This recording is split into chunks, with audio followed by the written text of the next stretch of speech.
Yeah, welcome in. Welcome back to another episode of the Format Podcast live Saturday night edition. Yeah.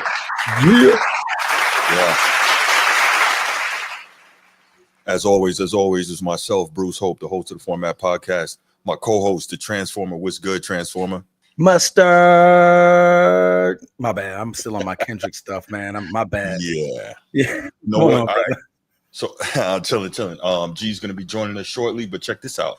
I'm gonna give you all the first hot take of the show, and it's not even about sports. Hot take. Here we go. Kendrick Lamar is the most overrated rapper rapping. Yes, sir. I said it. That's right. Overrated. All right. Moving right along. Yeah, I said it. You got a dumb look all you want. I mean, you could say what you want, but the Grammys and the awards, all of it just shows that you're wrong. But that doesn't show that I'm wrong. That just shows it just shows that he's been awarded. That doesn't necessarily mean like that means he's the best rapper of the year over and over. That means people vote that. That doesn't mean he's the best. So that means the public knows that he's the best. That's not what that means. Let's put it this way. Cool G Rap has never won a Grammy, and he's easily one of the greatest rappers of all time, like hands down, right? That's fine. There you go. So that's what I'm just saying. What they got to do with Kendrick? What I'm saying is winning the awards don't make you the best. That's all I'm saying. I mean, platinum album, 1 billion views or listens on a diss record. I mean, come on, man. But that I don't get it. Right. Super Bowl now. I mean, overrated. Come on, bro. That's tough. That's tough. Yeah, that's my hot take, man. That's my hot take, man. That's my hot take. Crooked Eye is better than him, or King Crooked now, as he calls himself. Wow. King Crooked is a problem. Yes. Oh, guys, I hate to time you out, but we're letting everybody fill in. Let me go get my daughter. All right, go do that, man. All right, while we are waiting to do that, I'm gonna go ahead and hit my little spiel real quick, and then when the guys get back, it should be just in a couple minutes here. We will go ahead and get into the quick hits, and then we'll get into the topics. We got some good stuff here, and I definitely I want to hold off until the guys get here. Actually, I probably could. We're gonna wait. If you're here on YouTube and you haven't already, please make sure you go ahead, click that like, that subscribe, that notification bell. Make sure you're kept up to date whenever we drop new content on the channel. If you want the audio only version of the podcast, open up your audio podcast platform, hit the search bar, type in The Format Podcast, and we should come right up. If you're enjoying the content, make sure you give us that like, that 5-star review, and drop a comment. All that stuff helps us rise in the algorithm, helps us find more sports fans, helps more sports fans find us. And finally, make sure you write it down, put it in your phone, set an alarm, do whatever you got to do to remember. Saturday nights at 7 p.m. we are live here on the Format Podcast, and we'll give you the opportunity to call in, talk to us, get at me. I love it. I can't. Yes. Sneed, what's good, my brother? What's good? Salam, good to see you. Salam, Sneed. I can say that, right? Can I say that? Even though I'm not. You can say that? Yeah, absolutely. Okay, I can say that. Okay. I ain't want to be disrespectful. That's all. I appreciate that. No, it's a greeting, man. Peace. Peace. Laker Nation, what's up, brother? It's not about being old school, man. Because I'll say this, right? Bar for bar, he can't see Joel Ortiz. Bar for bar, he can't see King Crooked. Bar for bar, he can't see Papoose. Bar for bar, he can't see Cash. There's a lot of dudes. Those guys are more like monsters, shadow rappers, like lyricists. Like it's a difference between lyricist and best rapper of the year. You know what I mean? Like that means I can do it. I can go in. I can make the commercial appeal. Yes. But if you get down and dirty to it, I can put out the diss records. I can do it all. For that. Respect due for the versatility all around. Yeah, I give you. And I'm not saying he's a bum. I'm just me personally. I don't understand like why the hype is so great with this dude. But you also from the East Coast though. A lot of East Coast rappers don't get West Coast rappers. Yeah, but King Crooked is from the West Coast and he's an animal. He's a West Coast dude. But you heard what Snoop said? Monster. You heard what Snoop said? What'd he say? Snoop has already crowned the man the king of the West Coast, bro. So I don't see how that's cool. I mean, for me. I'm not saying that has to be the fact. So you say for me, I believe that. Overrated. Yeah. Got it. I tried to listen to this dude, and I'm like, I don't see it. I'm not saying he's a bum. I don't see the hype. Oh, but you can't say it. There's a lot of dudes. No, I would never say that. I'm saying there's a lot of rappers I would rather listen to than him. Fair enough. Okay, fair enough. Yeah. Top 3 rappers go. Alive right now? Yeah, like active. No, let's not go old school. Nas. Technically, he's active. I'll give you that. Oh, yeah. Nas. Graf and Papoose. Yep, Nas, Graf, You're and a Papoose. Yorker. You're Yeah. a Yorker. That's all, bro. That's all you had to Them say.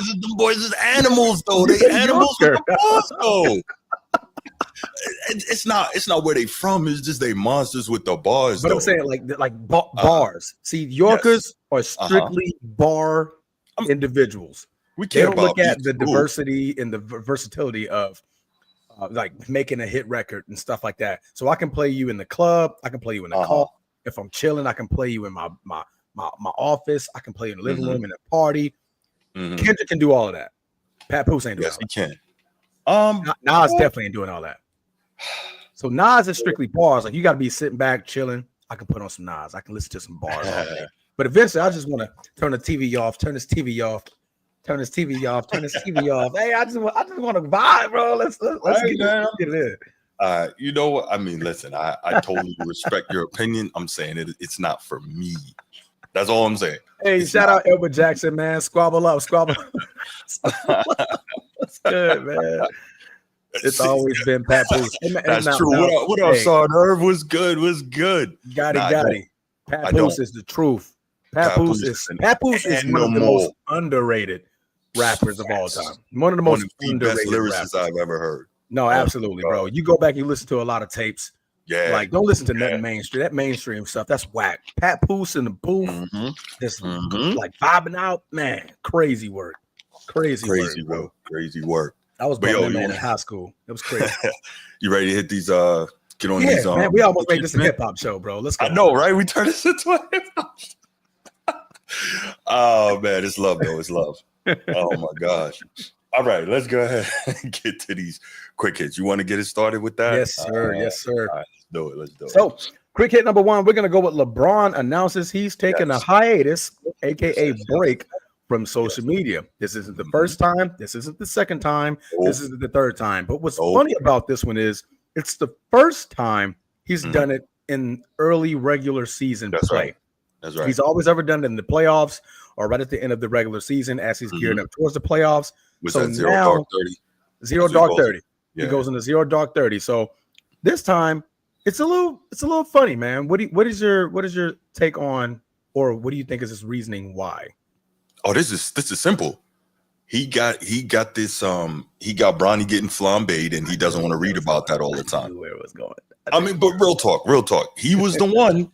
You know, I'm sitting here watching League Pass, and Bronny better than half the people in this league. Lightweight hilarious. He was the same one with that. He's the same one. Bronny could really help this Lakers team win right now. Yeah, he did it. So now Bronny is getting what Bronny is getting because he knows to himself that Bronny is not what he said, and he doesn't want to read that all the time. That's all. That's real. And that's fair, though. That's fair. Would you want to listen to that? I agree. I agree, man. I agree. At this point, I'm like, I've never seen it before, but I think that heat's getting to him, and I think he doesn't want to go away from. Oh man, he can't do it as his father, right? As the father, right. Like, it pisses you off in a different motive. Like it's not like it's just your teammate or somebody on your team that you're talking about. Right. You're talking about your boy, your baby, your flesh and blood, your flesh and blood, and you're like, man, before I spaz and not out only on just your son that bears your name, the second coming. So that's a lot, and I get it. I respect that. You know, but I agree, man. It's definitely got something to do with Bronny, I believe. But didn't he think this was coming though? Real talk. He didn't think any of that was coming. Hey, come on, man. I'm pretty sure he had some type of sense of it, but I don't think he thought it would have been this extreme. Why? No, in all seriousness, and I know it's a quick hit, but why? He already knows he's the most polarizing athlete currently, right? He knows that. His son has his name. He knows he greased the skids to get his son in there. Yeah. He knows his son is not that good. He really didn't expect this. He can't be that obtuse. He can't be. Damn obtuse, man. He threw a math word in there. That's that journalism talk. He can't be that obtuse. Like, whoa, wait a minute. Obtuse angle? Yeah, damn. But yeah, man, I agree, man. It's definitely got something to do with Bronny. And just not wanting to see it, not wanting to hear it. Just all that, like, let's just get away from it, man. Got it, man. Geometry. Yes, it is. But it also can be used in a verbal context. Yeah. Were you a math major? Was you a math major at all? Oh, me? Yeah. Me? Hell no, I don't want none. No, I don't want to see nothing with numbers. No, No numbers, no letters, no nothing. unless it's my direct deposit. I want nothing with that. No, I'm a verbal guy. Remember, I was a communications and journalism major. I mean, minor, and math, whatever. I don't know. I don't know how it works in college. I didn't have a minor, a simple degree, and that was it. No, I didn't have a minor. I had a gotcha. Bruce used the old school word. Ha ha ha! Shout out to Zeus. All right, cool. So let's go on because this is a quick hit and it could get crazy. So we're not. No, it can. All right. Quick hit number 2. Coach Prime and Deion Sanders. Shout out to the Colorado Buffaloes. Unfortunately, they took a loss earlier today. Yeah, that's tough for them to get into the conference title game at this point. They're going to need some help. So we're going to see what happens the rest of the way. But the quick hit is actually discussing the fact that Coach Prime in Colorado just flipped one of the number 1 quarterback recruits, Julian Lewis. He flipped him from USC to Colorado. And I think at one point the kid was Indiana and Georgia were also in the mix. And I guess USC had him, which makes sense, right? Because Lincoln Riley is known for putting guys in the league high. Absolutely. And he's also known for getting guys Heismans, right? So it would make sense that he would have been lined up with USC. But Coach Prime was able to flip him. And I think before I let you go, I think the major points to show this are, 1, there's a lot of speculation about whether or not he's going to leave with Shedeur, if they can do a package deal thing. And he's been adamant about the fact that he wants to stay at Colorado. He likes what they're building there. So maybe this is some indication that he's looking to stay there. So, what are your thoughts, man? I mean, I think me and you thought that the whole Deion thing, going to the Cowboys or going to the league at all, just doesn't fit Deion, right? Even though he wants to go with his son, he would like to do that. But at this point, go let that man be a man. Go let that kid grow up. But as far as Julian Lewis, man, this is major for Colorado. This actually shows everything that Prime has been doing for that school is working, right? That's the highest recruit ever that they've ever seen. That's right. Right? They're breaking so many records this year, coming from where they were just 2 years ago, just 1 win on a season. Now they're 8-3, 8-4, I believe. Well, after the loss, that makes them 3. Yeah, 8-3. That makes them 8-3 today. And now you just got the number 2 recruit out of all recruits, but the number 1 quarterback in the ESPN 300, man. That's major, dude. That's major. I think, what Julian Lewis saw, he was like, oh, okay. So he let his son just throw that thing no matter what. Like bad O-line throwing the football. We're playing through our quarterback and allowing our defensive shutdown and Travis Hunter to make plays and stuff like that. I think this is going to be big for Colorado because I think, other receivers coming up out of high school are going to be looking like, oh, man, I know they finna throw the football now. They just got the number 1 quarterback. Oh, I'm going to that school. I'm definitely going there because I think it's going to be a lot of flair to that offense coming up in the next couple of years. And that just gives more poise to be like, okay, look, Deion's staying. Deion ain't gonna let that go now. Yeah, it's too soon. No, that's good, man. That's good. Real quick, I see a comment here from Edward Jackson. He says, so how you all feel about that quarterback supposed to go to LSU for an NIL deal, $10.5 million, turn it down, going to Michigan. So actually, I think the $10.5 million is coming from Michigan over, I guess, the 4 years, if he's there 4 years. But so here's the thing. As a Notre Dame fan, right, I know Brian Kelly well. Brian Kelly is not the guy that's going to win the big games at LSU. He thought what was going to happen was he was leaving Notre Dame and that he was going to, quote unquote, greener pastures, and that it would be easier because he didn't have to recruit as hard in the SEC because, you shake a tree branch in Louisiana and you got DBs, wide receivers, and running backs and D linemen falling off, right? And those guys all grow up wanting to play for LSU, and all that is cool, but you still got to coach them, and now you have to recruit them because this NIL thing is a different beast, right?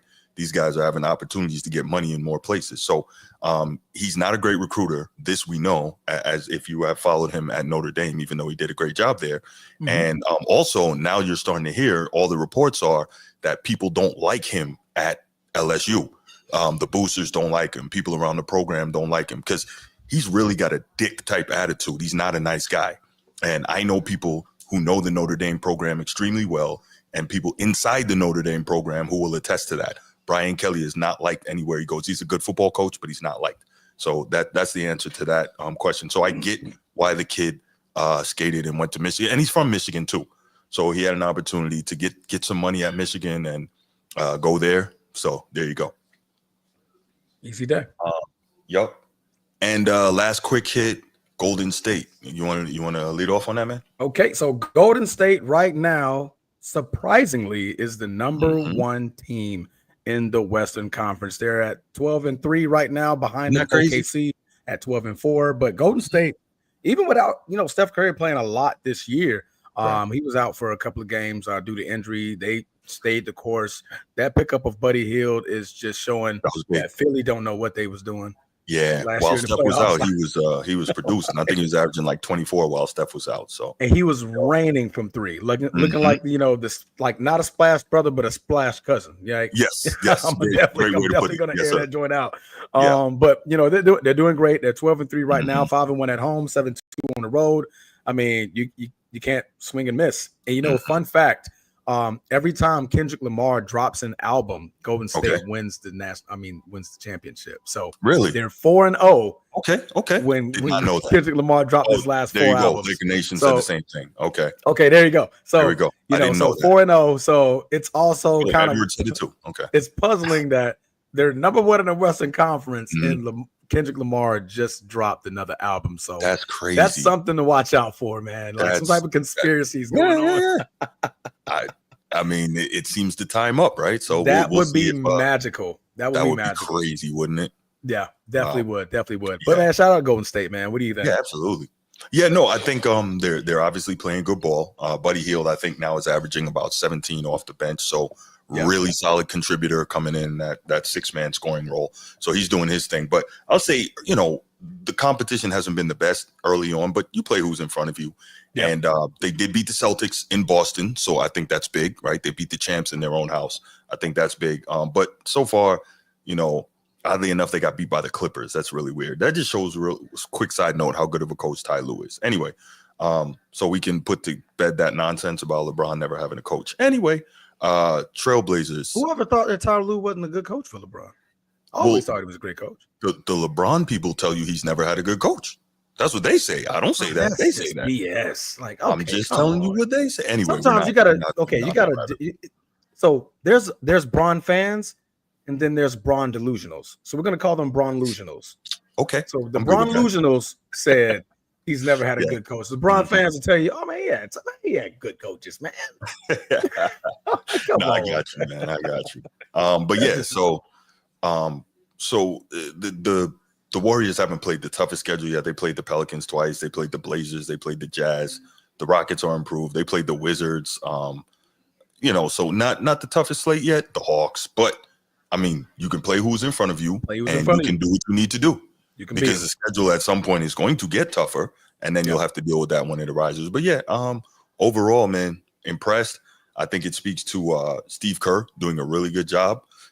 How far this can go, obviously, is left to be seen. Injuries, of course, play a huge role, but interesting. I think he's doing a great job as a coach, man. He gets a lot of slack. I see from, a couple of other media shows and stuff like that. Like, they give Steve Kerr a hard time. I'm like, dude, the man's a four-time champ. I mean, what? It's kind of tough, but you got to coach your team to win those, even though two of those you had Kevin Durant. But that comeback one after Kevin Durant left, come on, man. You can't say Steve Kerr and his team deserved that one. So here's the other thing. Yes, he had Kevin Durant, and those teams were loaded. No question. They were expected to win. They should have won. They did win. However, the only thing I'll say is, and I'm sure Phil Jackson can attest to this, there is some difficulty managing a number of egos for a lot of great players on the same squad. True. Or a lot of really good players on the same squad. Now, he was blessed that Steph Curry is the type that said, welcome KD with open arms, and, didn't make it like, yo, this is my team, blah, blah, blah, right? He let KD come in and do his thing. So cool. Yeah. But I'll tell you, to me, the biggest clout I will give Steve Kerr in his career is dealing with Draymond all this time. I think that right there takes a lot. He deserves a what do you call that? Not an ESPY, Lifetime Achievement Award. Yeah, he deserves something. That's something, bro. Yeah, that's major, man. That's major. But I mean, it was also great for going back to Kevin Durant being on there. Steph Curry is not a, hey, this is my team, we're gonna do as I go. And Kevin Durant don't want to be a number one nowhere. He doesn't want to be that guy. So that kind of like molded together. Like Like, hey, man, we just hit a ball, right? Yeah. All right, let's go ball.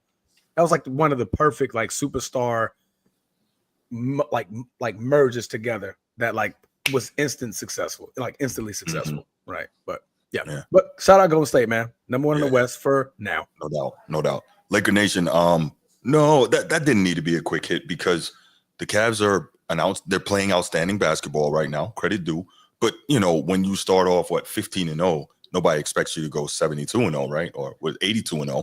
So at some point you got to lose. Whether or not you slip up to a bad team or whether or not you lose to the champions. So I didn't even think that was a big deal to make that a topic. Like, okay, cool. I mean, Boston shot like lights out from 3 that game. And also Garland was like 2 for 28. You know what I mean? So a lot of things. And they were at home, man. Boston should win that at home. Close game at home. Like that, bro. I mean, Cleveland wasn't going to win every game. But I think that's going to be if they end up meeting, it's going to be a great series. That's right. Definitely going to be a great series. Yeah, we'll see down the road, man. First of all, it's still heavy football season, so I'm not even like not even 20 games in. Right, I'm not even following basketball that deeply, right? Listen, if you can see me right now, I'm here talking to y'all, and I got Notre Dame and Army on the other screen. So, and I'm over here rooting for the Army. Yeah, don't worry about it. 2 weeks from now, you won't be, and we're gonna give you that butt cutting. We're gonna put that foot in knee deep in y'all. So get ready for that. So graphic. I'm just saying it's gonna be what it's gonna be. All right, let's get started on these main topics, man. So first one, we will talk, and I thought this was interesting. This is not going to be too in depth, but I did want to touch on this topic of the Buckeyes versus the Hoosiers. So people had a lot of questions, I think, about Ohio State during the course of this season, and they had a big. This is their third top 5 matchup this season. One of them they lost. Obviously, they played Oregon earlier in the year, and they lost that. Oh my God, Laker Nation, what is it with you, man? It's all good. He's a Cali cat, so I guess he's a USC guy. So Laker nigga talking that stuff, y'all got right. He sure is. Turn your TV off. So Ohio State, third top 5 matchup of the year. First one was Oregon. They lost that one, I think, by a point. Second one was Penn State a few weeks ago. They won that one comfortably. And then today they beat Indiana comfortably. This is, I think, Indiana's their first 10-0 season since the 1950s, if I'm not mistaken. Yeah. So they're playing really well. Got a first-year head coach, Curt Cignetti. They're doing their thing, but they didn't have enough to man up physically against Ohio State. And Ohio State came out and they did what they were supposed to do. And gave them a butt cutting. Yes, they did. But the only thing I'm going to say that I was looking at with that is how is the playoff committee going to look at that? Because I think coming into this game, Indiana had like a 103rd or 106th strength of schedule in the country. So I'm like, yeah, that's a problem. And I know that what the committee is going to try to do, because they're so SEC biased, is they're going to try to use that to get Indiana up out of there and put in another SEC team. But real quick, Florida beat Ole Miss today. So Ole Miss has 3 losses. So I want to see the mental gymnastics come Tuesday that the college football playoff committee tries to do to keep 3 or 4 SEC teams in the running for this. But what were your thoughts on this Buckeyes-Hoosiers game, man? Man, one, I turned it off after the third quarter. It was just like after I saw Indiana didn't score in the second. Yeah. I think they even scored in the third. And I'm like, all right, Ohio State started going off. I'm like, Indy, y'all can't play catch up against this team. Right, man. right. Ohio State, they don't fumble big leads often. No. Very, very rare. But you guys were just getting manhandled up front. Like just getting everybody got to move out the way. All right. Yes. I think that the offensive line even moved the coach out the way. Like, you get out the way. We're running the football. We're doing what we want to against this Indiana Hoosiers team. But that's what I expected. I didn't expect Indiana to put up much of a fight against Ohio State. I kind of had them a little bit on the overrated scale. And I thought this was going to be a true test to see if they're even worthy. And they just proved my conscience right that they just wasn't worthy. I don't think that they're going to fall out. They might be on like the very edge. Yeah. very, very edge. Because like you said, man, I think the committee ESPN owns the SEC, right? That's right. They own the SEC network. They own the SEC. So ESPN is going to find any way to That's finagle right. to get that other SEC team in Yes, there to make that's that a a fight. Ole Miss losing doesn't help them because now I they're like, like that. dang it. I like Okay. I like Like, that. look what's happening, right? Yes, Because because they they lost. want four SEC teams in this thing. They want it bad. Yes, they do. But They like want them to the clash. question is, how can they justify that though? How can they what they're gonna say though? This is what they're gonna say. They're gonna say that the losses aren't as damaging to the SEC teams because that league is so hard. This is what they do. Yeah. If you've noticed, and I've talked about this for years, I don't think you've been around when I've talked about this. What they do is they ensure that the SEC teams are ranked highly so that when they beat each other, the losses don't hurt as much. They don't drop. They don't drop far. Yep. And they've been doing this for about 20 years now.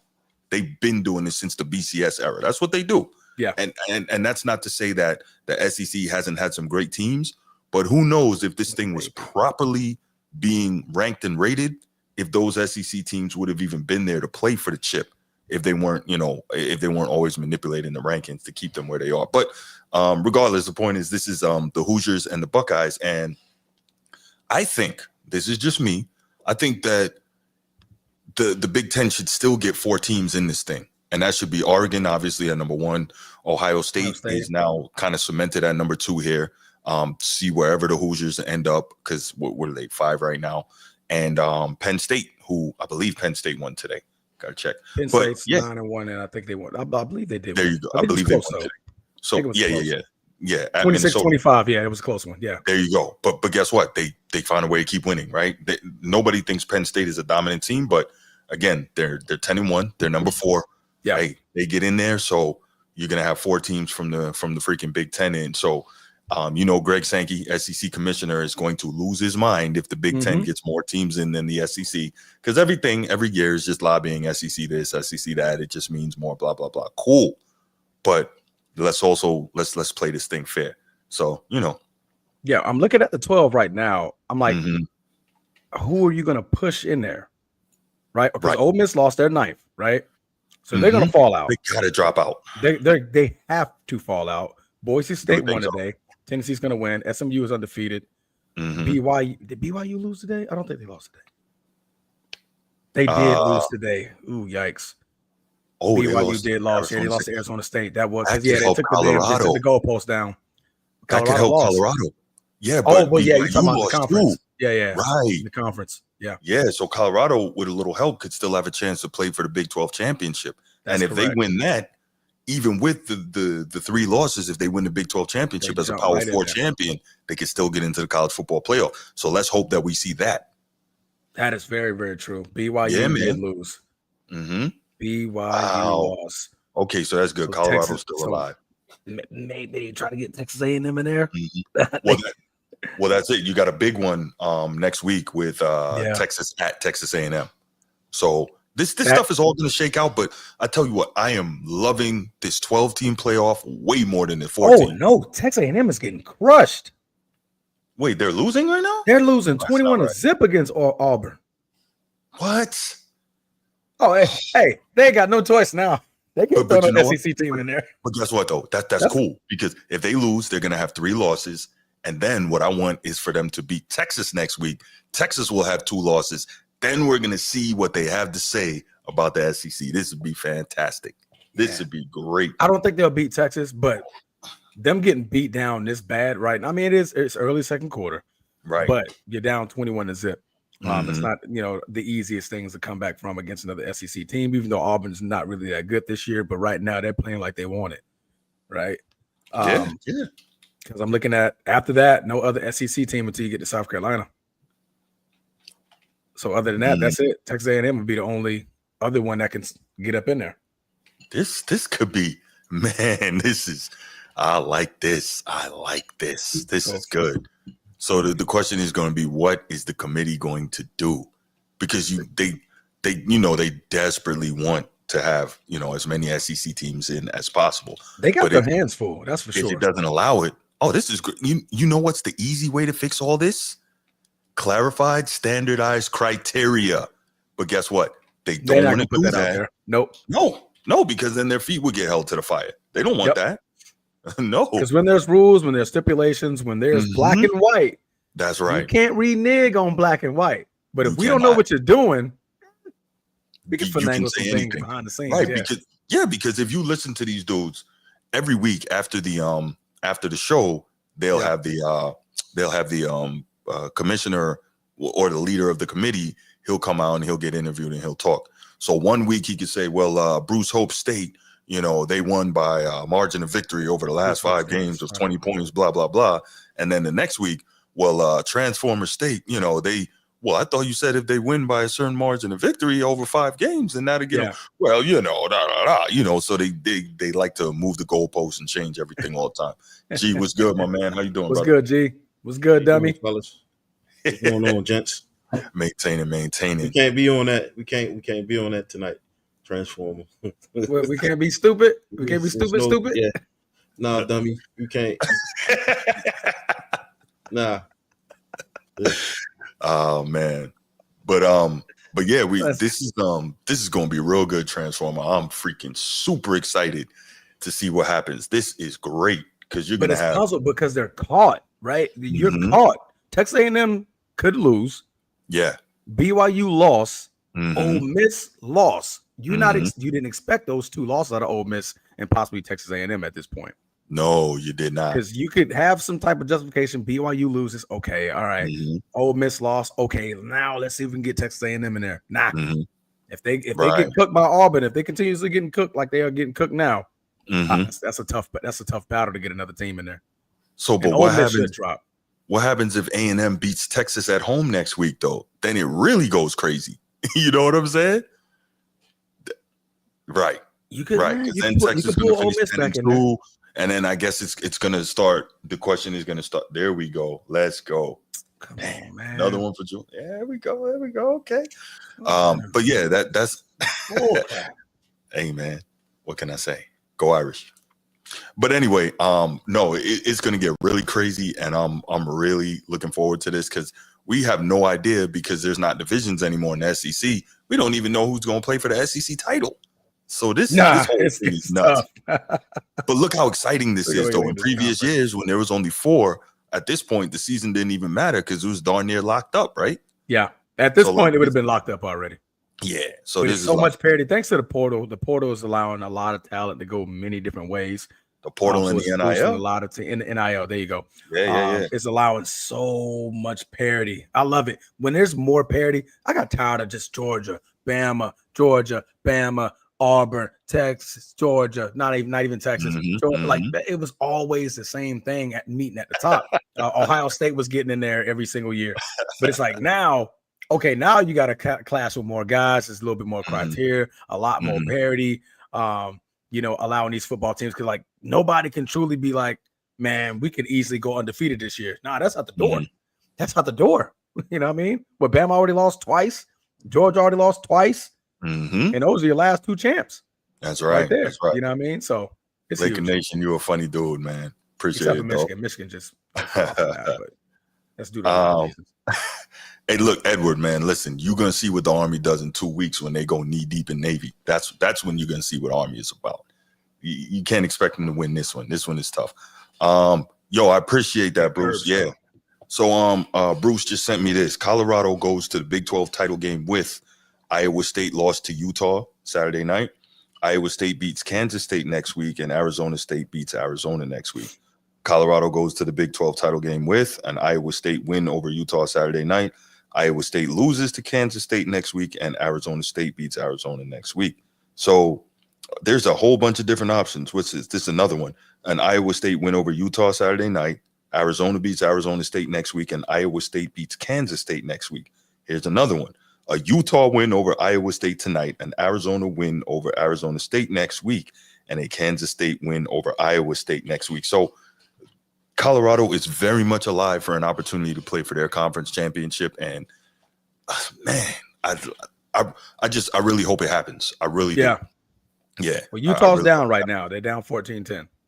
Okay. But it's close. Okay. It's close. I mean, they got the football, so they can go in soon. They probably not going to score. They probably finish but and I'll say the good thing about that is okay, there we go.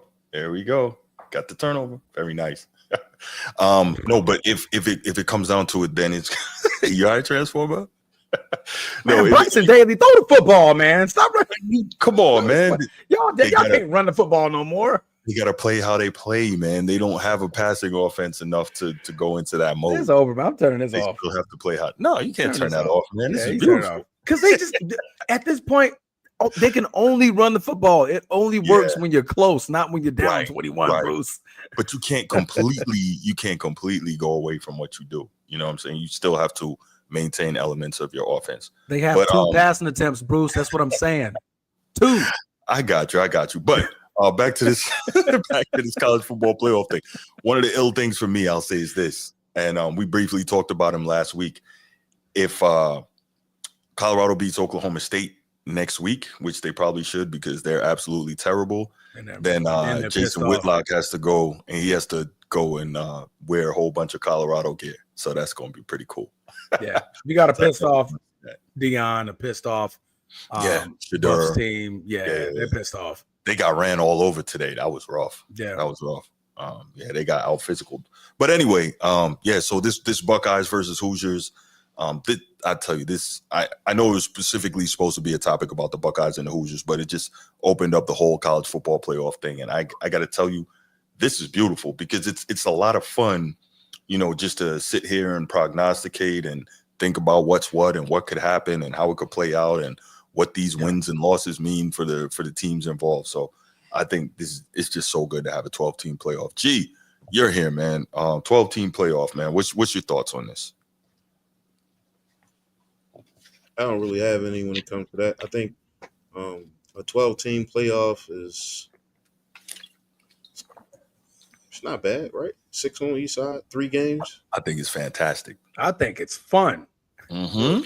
Because now, bro, we all got a shot. You know what I mean? Yes. College football has been missing that second layer of football, right? The whole I agree. Playoff thing. They've been missing that. We used to see NCAA, seeing attorney, and even like almost every sport is like that except for NCAA. Yeah, no, I agree, and I like it. That's great. Yeah, I just think it's good because it makes the entire season much more relevant. It keeps more fan bases and more fans involved later in the season. When in a 4-team environment or even in a BCS environment, it would be like, okay, well, it's pretty much over now. We pack it up till next year. So that that's how I see it. Come on, boy, don't get gotta throw the football. All right, we can go ahead and we can move off of this topic, but I guess we can open up the phone line, see if we get any calls on this real quick. 904-219-8264, 904-219-8264. Go ahead, give us a call. And would it be more hilarious if Oklahoma can pull this off and beat Bama? Oklahoma. That's good. Oklahoma can pull this off and beat Bama. Yeah. That will really be funny. What's the score right now? I didn't even check. It's tied 3-3. Oh wow! It's tied 3-3. I don't think they're gonna have enough offense to get it done. Their defense is good and well coached, but they don't have enough offense to get that done. I don't think they can win that game. Yeah, they're out of that football right now, though. Right. I see you, Mark. What's good, man? What's good? You decided to show up. Good for you. Damn, what did that mean? Nah, that's my big bro, man. Oh, okay. Yeah, he decided to show up. Fronting on me all the time, man. Like, every week, I'm like, "Yo, son, come on, get on the show." I don't know. You always got something to say, man. So, that's funny. Yeah. All right. So, all right. Let's go ahead and move on to the next topic. Utah scored. Okay. Yeah. Okay. And Texas A&M. So let's go a little AFC North here, right? So we saw what is this? Cleveland versus Pittsburgh the other night, and man, where's my man Steve? Oh, Steve is probably watching the game. He's watching this Notre Dame game, so he can't. Why? He can't multitask and watch us and Notre Dame at the same time. It's not going to work for him.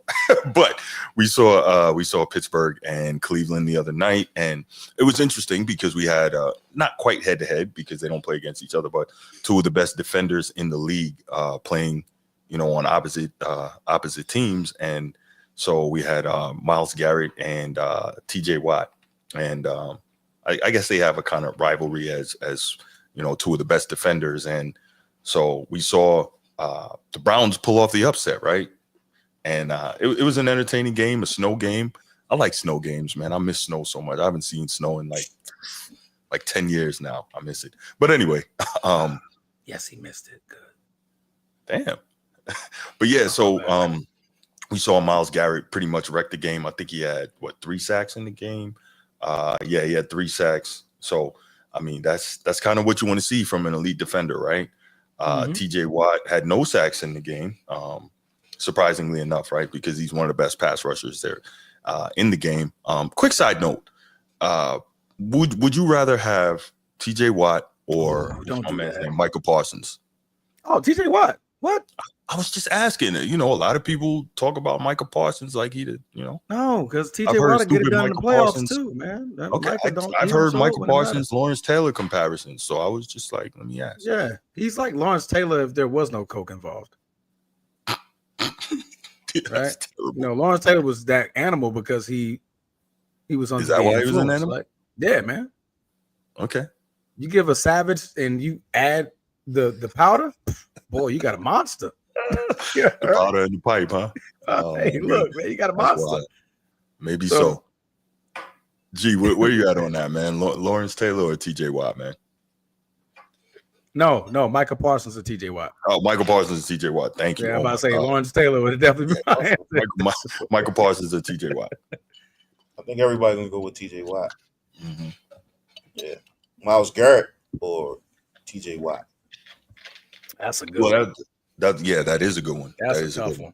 That's a very, very, very tough one, man. Because both of those guys are animals, man. You got to scheme up very, very differently when those guys are on the edge, man. It's right. So I think if it's me, I'm going TJ Watt because you can put TJ Watt in more places in your defense, right? You could put him as a down D lineman. You could put him as a DN. Probably not an interior D lineman, but you could put him as a rush end. I don't think he has a size. You could put him right. You can put him, as a rush linebacker.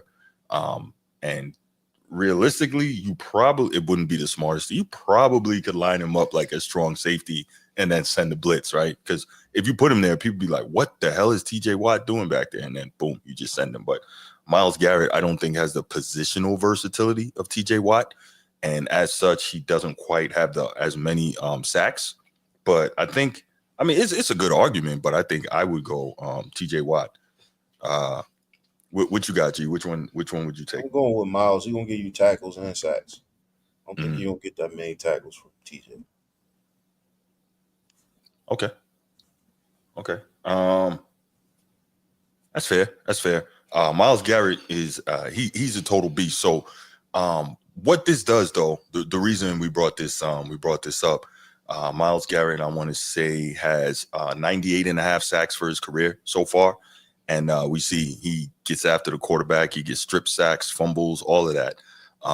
He's just, an outstanding pass rusher. So now, as we tend to do when it comes to sports talk at the end, what do we always do? Where does this player rank all time, right? That's what we do. So the question now is, as we're watching Myles Garrett just wreck shop on everybody, the question now is Myles Garrett a top 10 defender all time? I have my answer, but you guys go first. Whoever wants to start, kick it off. G, you go. Called it. All right, so I don't think all time. I was talking to somebody, and there's no way he's all time top 10. The last 2 years, we can argue that he has been at least top 10 in the league right now, but I can't put him on that type of pedestal right now. Since Aaron Donald passed, it's not Aaron Donald. What big fella? Can't even think his name. From the Rams? Yeah, Aaron Donald. You had it. Aaron Donald. All right, cool. Yeah. So since him, I don't know if we've seen another dominant player like him that's just capable of thrashing the edge and just once he destroy you, it's pretty much it. There's a few players in the league right now. You said top 10 all time? Top 10 all time defenders. Man, that's a little rough, man. The body of work. Reggie White. You got Reggie White, your Lawrence Taylor, your Aaron Donalds, Wilbert Marshall's, Thank you, Aaron Donald. you said, and this defensive player. Von Miller, Defensive player, yeah. Troy, Defensive player. Now we got to count safeties. Ed Reed, come on, man. Deion Sanders, greatest corner to ever play. DeVale Reeves. Jesus Christ. Yeah, DeVale Reeves. Nobody's gonna say Ron Clark, but Palomalu, yeah, that's tough. All the time. Edward Jackson says to be a top of anything, do they have to win more than one championship or have that at least one? So I think defensive players, that's right. Yeah, defensive players. That's where I was going. Yeah. They just have to produce because there's so many other factors, out of their control. As a defensive player, if you produce and you're great, I think that's fine. It's not like a quarterback or something. Quarterback, I get it. Championships immediately come into the discussion, but basically every position but quarterback, like you don't necessarily have to win. You just have to be dominant at your position. Transformer, go ahead, man. What are your thoughts before I get to mine? Like I was saying, man, top 10 is tough. Like I need you to finish it out. Finish out your career. Unfortunately for him, he doesn't get to show it in the highlight moments, right? Like he's a great player on a very bad franchise and organization, right? So he's not going to ever get those big explosive moments like that pick six in the Super Bowl or that big sack to send you to the AFC Championship game, like those big highlight moments. But like I said earlier, you're talking defensive player. Now, if we were to just say D linemen, D tackles, you got more of a conversation. Or defensive ends, like you could throw them in that conversation. But if you can't pass Aaron Donald, Reggie White, those guys already, Lawrence Taylor, that's just three alone. We still got safeties, corners, and other defensive players that are out there. Like I mentioned, Deion Sanders, Darrelle Revis. You shut down corners, you shut down safeties, you Troy Polamalu, like those guys. Like, man, those guys like showed up in the biggest moments. Champ Bailey. That's right. Like you can go on and on with a bunch of great defensive players. Ray Lewis, my God, Ed Reed, like, guys that you mention their name, your heart stops. Like, that's right. Wait a minute. We got to play who? Damn. We got to play Ed Reed. Tell me Ray Lewis hurt today. Is Ray hurt? Damn. All right, you got to play Ray too. So those two played for the same team, but they were able to shine in those big moments. Like you remember the pick against Tom Brady in the playoffs from Ed Reed, right? Like you remember those type of plays. Myles Garrett might unfortunately not be able to get the opportunity to do that, right? With the team that he's on. But I think that doesn't shy away from his greatness. I just don't think he's top 10. Can't be top 10 and pass up all those guys. I agree. So I agree with both of you guys. My reasoning is slightly different, and then I actually took the time to sit down and come up with a top 10 defensive players. Didn't put them in order, just named top 10 defensive players. But here's my wrong. Say again. Your first name is gonna be wrong. You don't even know what my first name's gonna be. Now I already know it is. Some you Irish don't? player, I know. No, absolutely not. And you paused. He was like, "Wait a minute, is he? No, he's not Irish. Like no, Irish. I know he's not. He's a Tar Heel. You can think about that. But so here's the deal, right? It's very hard for me to name any defensive player who plays now, especially a pass rusher, as a top 10 defensive player of all time. And the reason I say that, when you talking about pass rushers, they're getting so many more cracks at rushing the quarterback than the players in the past did, right? And so my top 10, I'll run through them real quick. And again, this is not in order, but LT, Ray Lewis, Reggie White, Bruce Smith, Deion Sanders, Ed Reed, Troy Polamalu, Deacon Jones, Mean Joe Green, Aaron Donald. That's 11. But the point is, Myles Garrett, to me, he's not there with any of those guys, right? Yeah. Aaron Donald is the only modern defender, me personally, who I can say, all right, I'll put on that list, because he was a dominant pass rusher on the interior, consistently getting double or triple teamed and still getting there. Like that doesn't even compute to me. And so it's very difficult for me to put the modern guys, when they're getting so many more cracks at rushing the passer, because we're now in so much more of a passing league, up there. So even with the number of attempts a guy like Myles Garrett is getting, I think 98.5 sacks in his first 8 years. In his first 8 years, Reggie White had 124 sacks. That doesn't even make sense. 104. Right. But 124 in an era where primarily running the ball was the deal, that doesn't even, you know what I'm saying? So no, I get what you're saying. Now, and see, this is why I say, across all the sports, when we talk about all-time greats and all that, can we just divvy up the errors? Because rules changes have to matter. I don't know why we can't just divvy up errors. I'm with you. I'm appreciating that we're finally getting to that point. We have. Well, I mean, I've always said that. Continue, sir. No, so continue. I definitely agree with divvying up errors, because you're going to see guys whose quarterbacks whose passing numbers are going to end up dwarfing, a lot of the guys who are all-time greats. Why? Because they're getting to throw it 30, 35 times a game versus back in the day, 15, 20. Like, all that stuff adds up. The attempts add up. The yardage adds up. We're going to see wide receiver numbers that are going to go crazy. Hello, Tinata. Nah, Laker Nation. I can't put him as a top 10 defender. I guess you're being funny, but I can't put him up there. But the point is, I really think we need to divvy up these all-time discussions and all this stat stuff.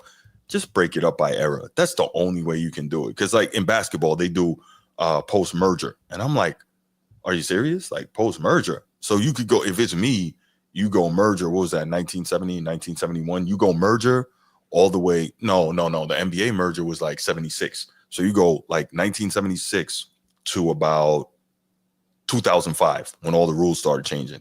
And then you go 2005 on, right? Because it's so, you get the point. And I think you could do the same thing in football when all these rules started changing. You can't hit quarterbacks, you can't hit receivers, so on and so forth. And that's how I see that. But I definitely think you should divvy it up for your era. But yeah, the point is, Myles Garrett he's an absolute beast, but I definitely can't put him top 10 all time. Von Miller in there? In my top 10 all time? Yeah. Who are you taking out? Yeah. I don't know. Super Bowl MVP 2016. That's great. He destroyed Cam. He destroyed Cam Newton. He literally thrust Cam him in Newton the Super Bowl game. He would have had a ring. He would have had a ring. Yeah, he destroyed that line. Like, that was one of the. I mean, I just mentioned that because we talked about the players playing big moments, big game. Yeah. That was for him. I don't remember the last time. I probably Aaron Donald was probably the next player who won, the defensive player that won the MVP in the Super Bowl. Mm-hmm. So Aaron Donald's the reason Joe Burrow don't have a ring right now. Boy, yeah, that boy sacked him. Right? Give it. Go ahead and give it, bro. What was go that? Ahead. Let's go. That was about a minute left, right? That was about a minute left in that that's Super it. He ain't Bowl. going nowhere, Poppy. Said, Poppy in the jungle. Right? I'm coming for yeah. So Von Miller's great, but I can't put him in my top 10 all-time defenders. Like, at that point, because my thing is, I throw Charles Woodson in there. Yeah, the same thing. Like, it's cool to say, okay, I got guy X in there. Who you going to take out to put player X in? So, and I'm not saying my top 10 is right. I'm just saying those were the guys that I thought of relatively quickly.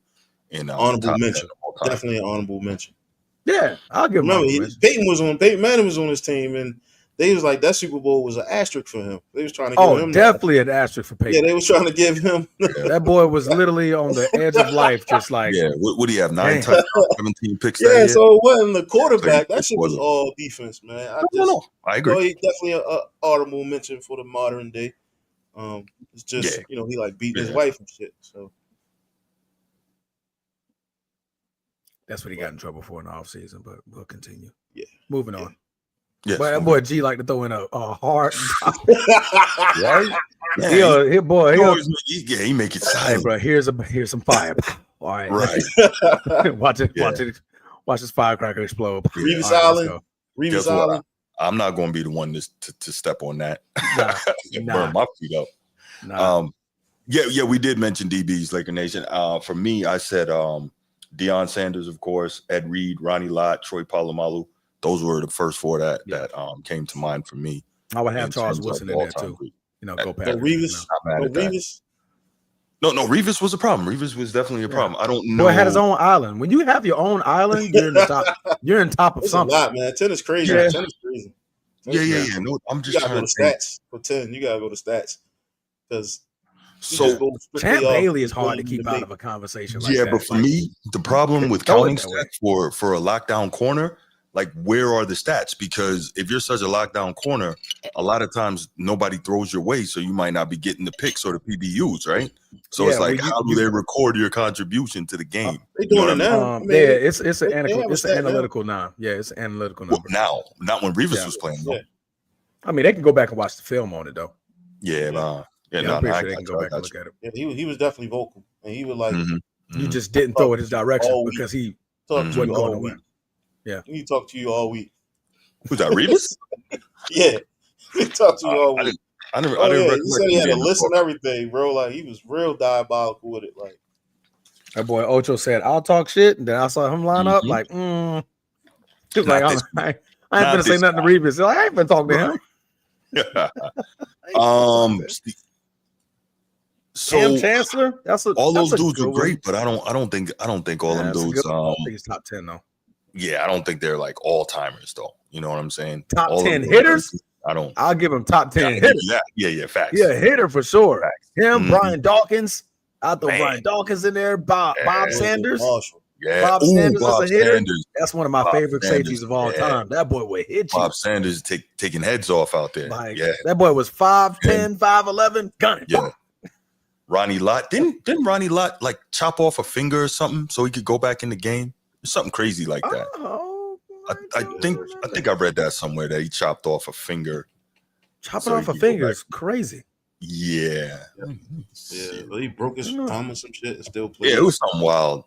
Sean Taylor, but he just his career ended much sooner than it should have. Yeah, if he had stayed around, then we would have had something different. He was on that trajectory though, that's for sure.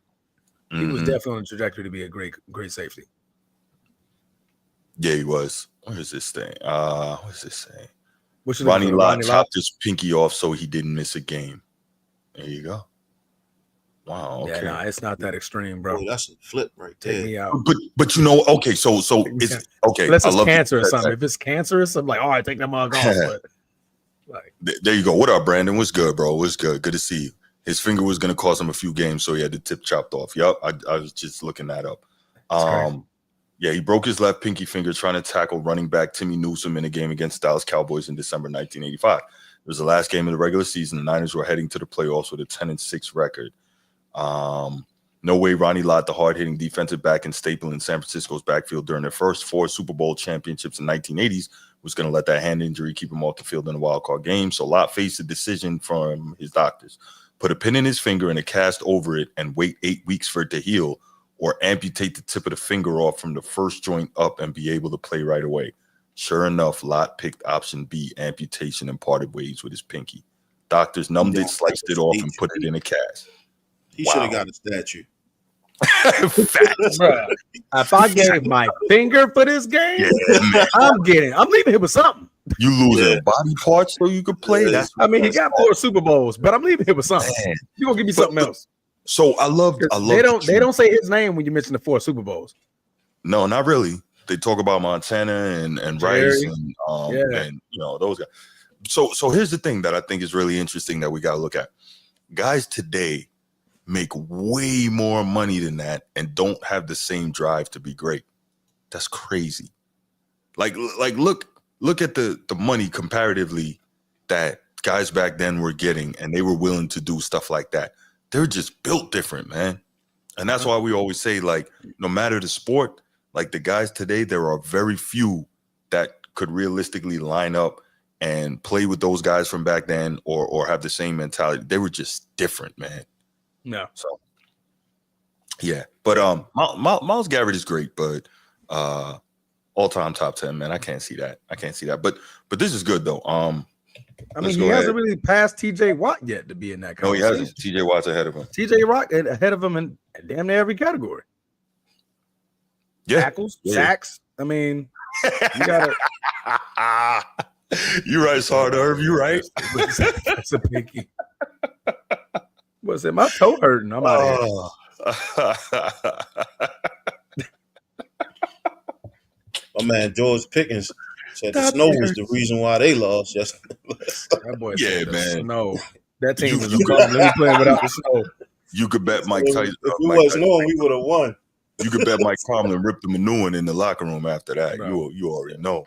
Like, man, get out of here. Standard is standard. We're not Big doing facts. that. Yeah, no doubt. But it's cold. It's cold, coach. Oh man. No, you're right, Brandon. You're right. You probably could count on one hand the number of current athletes that would make noise back then. You're right. It's just it's the times are too easy. And not to say football's still not a difficult game, and not to say the guys that make the pros in any sport don't work hard, but the times are too easy, so they don't make the same type of men. It just is what it is. I've said it time and time again. I'm not the same caliber of man my father was. He's not the same caliber of man his father was. It's just how it goes. It's just how it goes. All right, I'm gonna put the number in. Say again. No, I was trying to count on one hand how many players I think would have survived back then. Yeah. So let me ask you a question, because Mm-hmm. you say what's his face can't play in cold weather. Does that mean the Steelers can't play in the snow? Just based off of what George Pickens said? No. That means George That was Pickens just a found dumb an thing to say. excuse. First of all, Pickens old Georgia boy, so that might have something to do with it. But no, that was a ridiculous statement, man. Pittsburgh has the same type of weather patterns that Cleveland does, so I really don't understand like why he would even say something like that. Yes, you're right, Brandon. Derrick Henry is one of those guys. All right, let's go ahead. We're going to open up the phone lines, 904-219-8264, 904-219-8264. Go ahead, give us a call. You can give us your thoughts on whether or not you think Myles Garrett is a top 10 all-time defender, or you can give us your thoughts on maybe who your top 10 guys are, who we may not have discussed that you think should be there, etc. So, yeah, go ahead. Give us a call. Let's get it. Edward Jackson says, I don't know Bruce, because if he let AB Chase Claypool do whatever, he gonna let George do the same, because we had some talent wide receivers. They were divas. You know what happened to those guys, right? Yeah, none of them are there anymore. They got kicked out. Mm-hmm. Mike Tomlin didn't play that, man. Chase got him up out of there. AB started acting up, got him up out of there. Got him up and out AB of there. was still in his prime. Like, AB was still cold. Yeah, he was Chase still fell off. AB was still cold. Mm-hmm. And he was nah, bro, you got to go. Yeah. Not today. Mike, bro. Definitely Hall of Fame coach, but boy, he don't play them games. Who? Because wasn't AB that went live? Oh, he's gone. There we go. Focus. I think the phone's ringing. Your phone's ringing, bro. Oh, the phone is not ringing, man. I'm just look, man. Jeremiah Love just took off. Man, I'm logging. Oh, they called it back. Oh my goodness. Praise Jesus. Discipline. All right. My bad, man. You know how man, the Irish, man, you know. That's crazy. You see, if any Army guys are in the chat right now, man, look how he's just like pushed y'all to the side, like just listen. Man, beat them folks out, man. Run it up. For Army any other game, man, but not against Notre Dame. So this is funny, real quick, and then we'll go to the next topic. This is funny. I was reading a story yesterday about a guy who he went to Notre Dame, and he I think his brother went there and played football there, but he went to Notre Dame, and he was ROTC at Notre Dame, got commissioned, became an Army officer, served 7 or 8 years in the Army, and he ended up teaching economics at West Point. So he's an Army guy, he's a Notre Dame guy. Guess what? He's rooting for Notre Dame in this game. Crazy Just work. one of them things, man. That's how y'all do, man. Work. That's crazy work. Crazy work. All right, Laker Nation. I'm trying, man. But go Irish. Okay, they didn't call it back. Okay, cool. All right. 35-7. This game is over. Beautiful. All right. Bro, it's been over. Why are you on? Like, turn it off. No, I'm not going to turn it off, man. I want to see how high we run it up. Bro. Oh, my goodness. This is ridiculous. Damn, Brandon. Come on, man. You didn't have to bring that in here. Notre Dame must fail. Yeah. That Brandon is a Hurricane guy. So, we got that. I'm sorry to hear that. Oh. You might want to keep your allegiance quiet on this one, Transformer. I mean, because the Hurricanes ain't been nothing since Ray Lewis, who's retired from the NFL. I mean, come on now. Let's calm down. Nah, man. They like the Dallas Cowboys in the NCAA, bro. They've been woofing about some shit they went back in like the 80s. Wow. In the 90s, bro. Come on. No. They're now relevant. Man, all right, let's take this call, man. We got Bruce on the line. Let's take this call. Bruce, what's good, my man? How you doing, man? Hey, how you feeling, man? Maintaining, brother. Maintaining. What you got? Something right. Very disappointed in you, Bruce. What's up, man? Ooh. Hey, man, how you don't have Ronnie Lott in your top 10, brother? I do. He said right. I'm gonna read it again. LT, Ray Lewis, Reggie White, Mhm. Bruce Smith, Deion Sanders, Ed Reed, Ronnie Lott, Troy Polamalu, Deacon Jones, Mean Joe Green, Aaron Donald. That's 11, but you know how that goes. Okay, I'm gonna read my list. I got it. Yeah. Got my shit in order though. In my opinion, my top 10 all time in order. LT 1, Ray 2, Mm-hmm. Warren Sapp 3, Warren Sapp. Ronnie Lott 4, Deion 5, Ed Reed 6, Reggie White 7, Okay, he better Troy be up there. Polamalu 8, Aaron Donald 9, Bruce Smith 10th. What you think? I think that's a very good list. Solid. Interesting that you would put Aaron Donald ahead of Reggie White, not Reggie White, ahead of Bruce Smith, but I get why you do it because Bruce Smith was an edge and Aaron Donald was interior. So seeing what Aaron Donald was able to do from the interior is crazy. I don't like Ronnie Lott ahead of Ed Reed, though. So I got to disagree with you on that. Well, why? Because Ed Reed could do it all at the safety position, and when he got the picks, he turned them into points. Okay, so Ronnie to me Lott that, didn't do it all at the safety position. You tripping? well, so he wasn't as good, and he wasn't quite as good in Champion. Mm-hmm. Played corner. Mm-hmm. Played in the toughest era. First ballot Hall of Famer champion. Well, what is it? 4-time champion? 4-time champion, yeah. 4-time champion? I believe so, yeah. Ronnie Lott, the most feared safety ever. The most feared. In the era where you can knock people's brains out. Mm-hmm, mm-hmm. Understand what I'm saying? Chuck Warren Cecil, Sapp. Steve Atwater, but yeah. Okay. Warren Sapp, not probably the greatest no tackle DT all time. I take Warren Sapp over or Aaron Donald all day. Not all day, but I'm not mad. I'm not mad at that though. I'm not mad at that. Warren Sapp turned the. Go ahead. I'm sorry, brother. No, you good. I was just saying I don't think that the gap between Warren Sapp and Aaron Donald is that big, but I'm not mad at you saying that. Warren Sapp over Reggie White is puzzling to me though. I'm saying that okay. That's what I say. Travis forward. That's my list. No. It's just puzzling. I just said it's not wrong. It's a good list. Whole franchise. Warren Sapp, who turned the whole franchise around, along with Lynch, Dark Brooks, Simeon Rice, Rondé Barber. When Tampa Bay was the laughing stock of the NFL. No, I get it. And one of them off seasons, Warren Brooks and Warren Sapp, they said they sat down and said we ain't having this no more, and turned the franchise around. Warren Sapp, the greatest defensive tackle of all time, in my opinion. I got him over Aaron Donald in the middle. And I'm not mad at that. Legitimate Troy Polamalu, amazing. I think Troy Polamalu and Ed Reed 1-1. No, I think I actually did a segment on this way back when I first started this show, even before it was on YouTube. And I ran the numbers on Polamalu, Ed Reed, and Ronnie Lott. And like I said, to me, the difference is the fact that Ed Reed was better in pass coverage than both of them at the safety position. And then he returned more interceptions and turned them into points immediately. To me, that's a big thing. So what was Troy Polamalu better than Ed Reed at? I think he was better than them himself. I think he was a better pass rusher and probably a slightly better tackler. Because he had better tackle numbers than Ed Reed. Now that also could have been the system, but I think he was a slightly better in the box safety than Ed Reed was.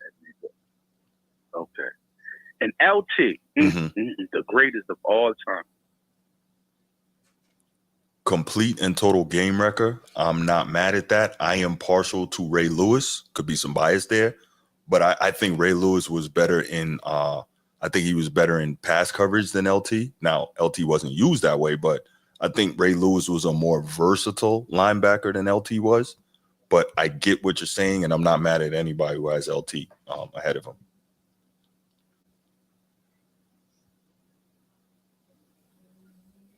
You with me? Is he still there? I don't know. Bruce, you there? I think we lost him. Bruce. Yeah, I'm here. Hello? Okay. Okay, there you go. I said Reggie White with the greatest arm ball of all time. Literally twice as many sacks as Warren Sapp, but we'll continue. With that great defense with Philly had those years. Mm-hmm. But the topic is Myles Garrett top 10 all time. He's creeping in it. He's creeping. Excluding championships and playoff success, I truly believe Myles Garrett is the most physical, greatest. I think he's the greatest defensive end for physical. Like, physical gift. I can go with that. Physical Yeah, he's a total freak. Yeah, I can go with that. Yep. Physical gift. Mm-hmm. He's just a terror, bro. He better than TJ Watt than me. He's more, I think, a little bit more versatile than TJ. I think he's most definitely faster than him. I just got him over TJ. This is like a slight nudge. I got TJ because you can line TJ up all over the place, and you can't necessarily do that the same way with Myles Garrett.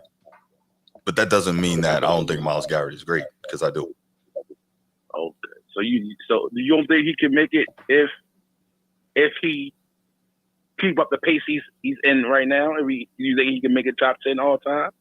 So I don't know if you heard me say it earlier. I wouldn't put any defender outside of Aaron Donald in the top 10 of all time, because these guys, these pass rushers today, are getting so many more opportunities to get after the quarterback because they throw the ball so much more. So to me, it's like, I don't know. Okay. Let me get an honorable mention. Might surprise a lot of people. I just love Jerron. Was Curse used to play with Tennessee Titans at the end. I'm not saying. I'm just saying. I just honorable mention in my book. Oh, the freak. Okay. Yeah, the freak. Those first 4 years, those first 5 years. Animal. Hutchinson, I believe. Yeah. Laker Nation is who he's talking about. So, yeah, man, that was my list. I'll hit y'all back on the next topic. No doubt, man. Appreciate the call. Yes, sir. All right. Is it from Detroit or playing for Detroit? Like, that's Hutchinson. Yeah, that's what I'm thinking he's talking about. Aiden Hutchinson. Yeah. But he's hurt. He was going to have. He was a wrecker, though. He was a wrecking shot. Wrecker. He was going to have his career year this year, man. And then he got hurt. I feel bad for him. Broke that leg. All right. So, I guess we'll leave it here on this topic. That was good. Myles Garrett top 10. But now we will go to the main event. Let's see. We got one more comment before we move on. I'm looking at these numbers, man. Okay. I'm puzzled. All right, we're gonna wait for G to get back before we get to this main topic here, because actually I would like him to lead off with that, because I know he's gonna have some good stuff to say about it. I know he's gonna be somewhat impassioned, and it's gonna be good. I'm still trying to get over this Warren Sapp over Reggie. I like Warren, bro. Reggie. Yeah, no, that's tough. Bro, No, Reggie had like 13 seasons, double-digit sacks, yeah, bro. Yeah, that was, yeah. Warren only had 4. Mm-hmm. Yeah, Reggie was a monster. Reggie was a monster. 13, 18, 21, 18, 11, 14, 15, 14, 13. That's all in a row. Damn. That's all in a row. Yeah, nah, that's beast mode. That's real mode right there. Yeah, man, that's tough. All right. So what we're gonna do now, we are gonna go ahead and we're gonna get to the next topic, and that is this is a big one here. And this is something that we've kind of discussed a little bit, but haven't really gotten into it. So we're gonna dig a little deeper here, and definitely got some sound and different things on that. Mm-hmm. And the question here, I guess, to lead off this topic is very simply: Does Lamar Jackson get overly criticized, and if so, why? So we're gonna delve into that, and we definitely got some good sound on it. But I'm gonna let my guy, my resident Baltimorean, go ahead and start this topic off. G, Lamar Jackson, let's get it. Yeah, I really don't have a whole lot for this topic, man. Honestly, wow, shocker! You know, man, He Maybe does. like 25, 26-year-old number one male in America, right? That's just surface level, right? But this kid been since he's been in the league since day one. Like when we drafted him, we still had Joe Flacco. People who wasn't even like Baltimore Ravens fans. They had so much to say, right? So much to say. And then I got to be honest, like I had to go back and look at the Louisville games just so when I start running into these imbeciles, I have firepower to kind of like talk through it, right? And then seeing them go 31 in the draft, sitting there passing out, going to sleep. A lot of people didn't know who, if you didn't follow college football or Louisville, you didn't know who this kid was. Well, I mean, how could you not, though? In fairness, he's a Heisman Trophy winner, so. But go ahead. I said if you don't follow college football, you wouldn't have known. Okay. Like if he was just strictly NFL player, right? Because how else would he drop to number 31 if, somebody was watching, right? Like that's the crazy part. Like if you watched him in college, everything that you're saying right now, you knew you was gonna get. It's just a little bit more polished. Great quarterback. Yeah, man. The people always gonna have something to say, and you got to worry about when they're not saying anything about you, right? But somebody's always gonna say, hey, you might not be quarterbacky enough for me. I like my quarterbacks a certain type of way. You might be,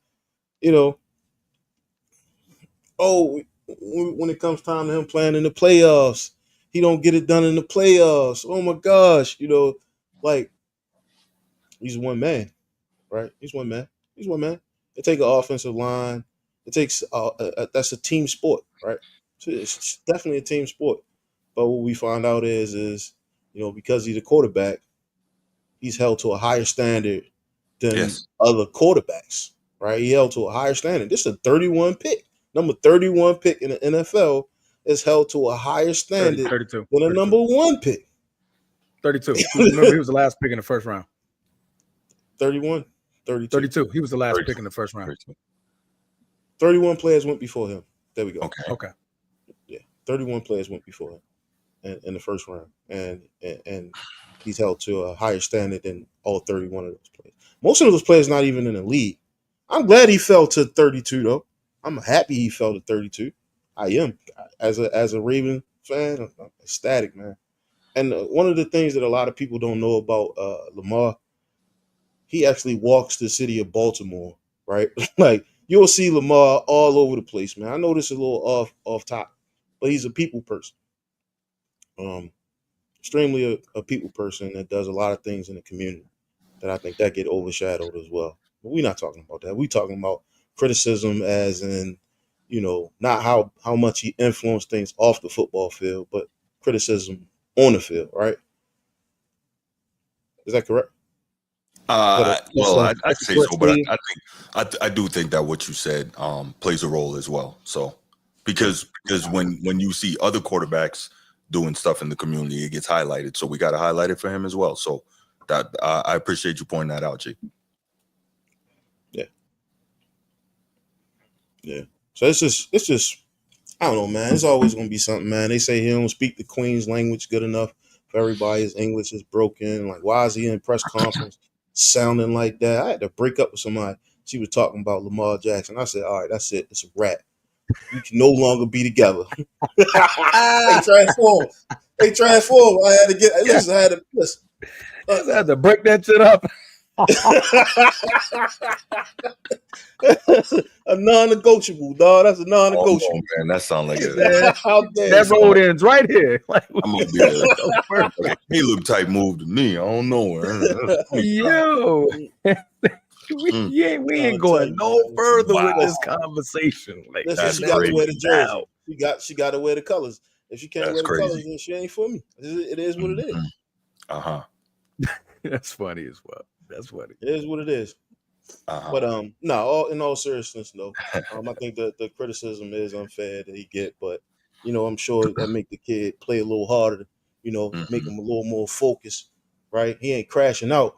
He ain't crashing out. He actually breaking records, right? Like almost every year he breaks at least one record, or he do something that's never been done in the NFL, and it is what it is. Mm-hmm. That's all I got for that, man. I'm sure I'll have other statements and stuff as things come on, but just off the cuff, man, like, kid is a really good football player. Really good football player. Yeah. Fantastic. It's sad that, he was under Greg Roman for so long, and we seen him tear through all the running backs in one season. Just everybody either tore their Achilles heel or blew their ACL, and of course, the end of the season, Lamar legs was done. I think he had something gone too. So the verdict isn't out on Todd Monken yet. We know. I'm gonna send him an email with with some plays that I don't never want to see him call again. I might even start a petition, bro. Like, tight end screen got to go, bro. Like, I'm sorry, I don't know. Yeah. Fucking Wildcat with the tight end, that's crazy. Mm-hmm. Transformer, go ahead, man. Your thoughts on whether or not Lamar is unfairly criticized in your estimation? I would want to define what criticism we're talking about, right? To me, I think a lot of attention is on him now more than ever, is because he isn't doing the things that the one thing that MVPs normally do: win the Super Bowl, get to the Super Bowl, be relevant in the Super Bowl, Super Bowl, Super Bowl, Super Bowl. Everything's about the Super Bowl, right? Everything is highlighted for MVPs, quarterback MVPs. We need to hear Super Bowl in that conversation. Tom Brady, when you say Super Bowl, Tom Brady, MVP, Tom Brady. Peyton Manning, MVP, Super Bowl, right? Aaron Rodgers, MVP, Super Bowl. Drew Brees, MVP, Super Bowl. You hear these guys, Cam Newton, MVP, got to the Super Bowl. These guys are getting to the Super Bowl. Now he's about to be possibly a 3-time MVP, and we've yet to see him at any point in time in his playoff career have the MVP type game. All the greats have had it except you, right? So at that point, I would just say the criticism is fair, but I say that to say he also does get his praise. How? Yes. He's being voted MVP. Yes. Twice almost now. 3 times. 3. Yeah. Almost 3 times. Like, you're getting the recognition, but heavy is the head that wears the crown. Right. If you are the MVP, we need to see that MVP when it matters the most in the playoffs, right? Facts. Why is everybody in NFL so afraid of Patrick Mahomes? Because he can win the MVP and he can take your team to the Super Bowl and win that MVP too. So everybody's going to get compared to him, right? So if you're the 2-time, possibly about to be 3-time MVP, we're talking about you only making an AFC Championship game once, and you failed to that said guy, right? Right. So if we're talking about that to me, that's where I criticize Lamar. I love watching Lamar play. I think if you got to be an idiot or just full blown, and I don't like using the word hater, but you just hate him if you don't like watching this kid play. The man is super electric, right? Correct. Just crazy images of Mike Vick, and we got it now, right? And every week he's making some miraculous play where you're like, oh man, yeah, he about to get sacked. Oh, damn. Oh man, spin move. Oh, and he goes up the sideline for 30 yards. He's like, how? How did he get out of that? Right. So like he gets his fair love in those highlight plays. But I think now, as we say, you get voters fatigue for MVP. You're like, okay, that's a real thing. Are you giving this man MVP? Yeah. We're talking about MVP again. I'll be like, when are we gonna start mentioning his name in February? Can we mention his name then? That's right. Because we don't. And I think if we're talking about that type of criticism, I think it's fair. I think it's been fairly dark, but he's also been getting the love because he's being talked about number 1 in the MVP race to win his 3rd MVP. I don't think you can be overly criticized if you're winning that said award, right? So that's my take on it for right now until we get heavy into this conversation. Right. Good stuff, both of you. So G, you won't be surprised that despite the fact that I'm a Ravens fan, I look at this both ways, and I think you're wrong. And I don't think he's unfairly criticized. I actually think the criticism that Lamar Jackson receives is he should be happy that he's receiving the criticism as a player. And the reason why that is because he's so great and because he's so incredible and because everyone who watches this guy play knows what he's capable of. To your point, every year he is doing something. Every season he's doing something that's never been done before. He is setting records. He is just a phenomenal, phenomenal football player. Everyone knows that. But what's the problem? To Transformer's point, we want to see it when it matters most. And it's not just that he hasn't gotten to the Super Bowl. It's that every time he's lost in the playoffs, it's been his worst game of the year. That's not good. That's not good. His worst games are when he goes down in the playoffs. So it's not even like he's going down balling, right? Like, for instance, we saw, a couple weeks ago, him and Joe Burrow in that incredible shootout, and Joe Burrow goes nuts, but Cincinnati loses. If there was a situation like that and Lamar was going ham, but they were still losing, okay, we can kind of deal with that. And he's going to get over the hill, right? And, Knicks, man, he runs Knicks, too much. Knicks, Yeah, that's out of pocket. You're being ridiculous. Okay, first of all, I saw your comment earlier saying throw the damn ball. How about that? Or throw the ball. How about that? You're wrong because he is the highest rated passer in the league. He's leading the league in touchdown passes. He is one of the most efficient passers in the league. You can't just come in here with fake narratives, bro. That's not gonna fly on this show. Because last playoff game, we was telling him to run the damn football. Correct. What are you doing? Right. Run. Go. Exactly. So that's not going to make it. But the reason why Lamar receives the criticism that he does is because everyone knows how great. Everyone knows how great he is, and there is greatness expected of him because of what we've seen from him. So let's listen to some commentary from some different people regarding Lamar. I got some stuff where hold on one thing before you click the B-roll. You said something, right? That wasn't true.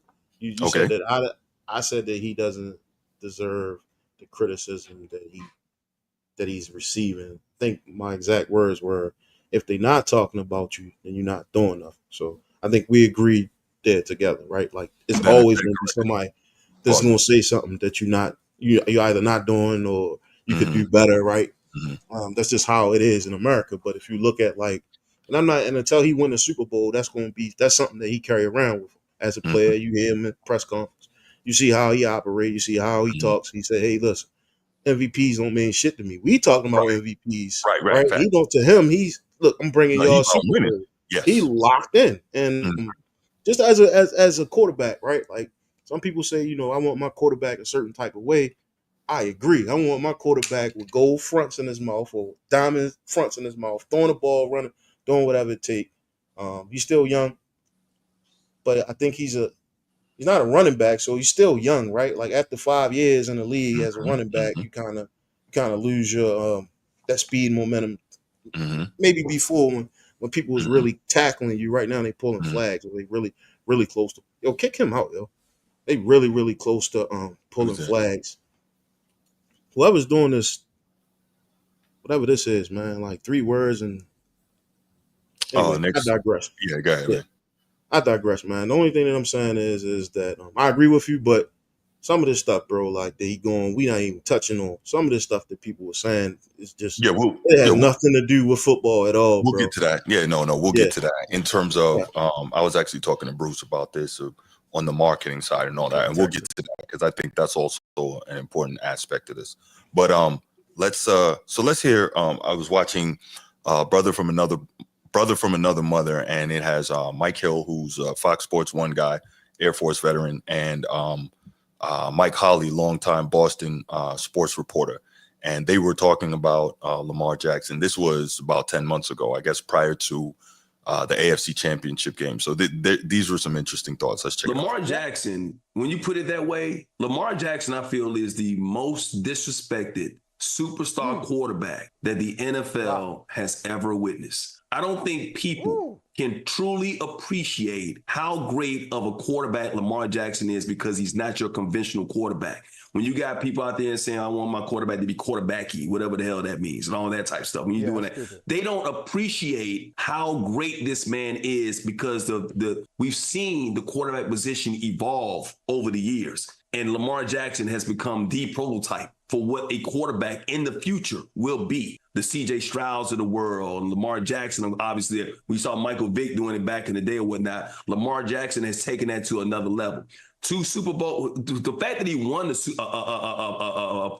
MVP in 2019 should have put him in the conversation already. When people throw out elite quarterbacks, I only feel like they're like 4, maybe 5 elite quarterbacks, if that, because I think the word elite has a special significance to it. You can be great, and doesn't mean you're elite. You can be good, doesn't mean you're great. But when you're elite means you're the greatest of the great. And I think there's 3, 4, maybe 5 elite quarterbacks in the world. Obviously, you start off with Patrick Mahomes out there. Joe Burrow is one of those quarterbacks right there. And if you don't have Lamar Jackson at 3, 4, or 5th, then you're doing this a service. You don't know a damn thing about the NFL. Right. If he is not one of your top, I say, yeah, at worst, top 4 quarterbacks in the NFL right now, then you're doing yourself a disservice. You just don't like, I'm not gonna say it. You don't like the game. You don't like the game. Oh, okay. You just don't like his game. I'll just put it that way.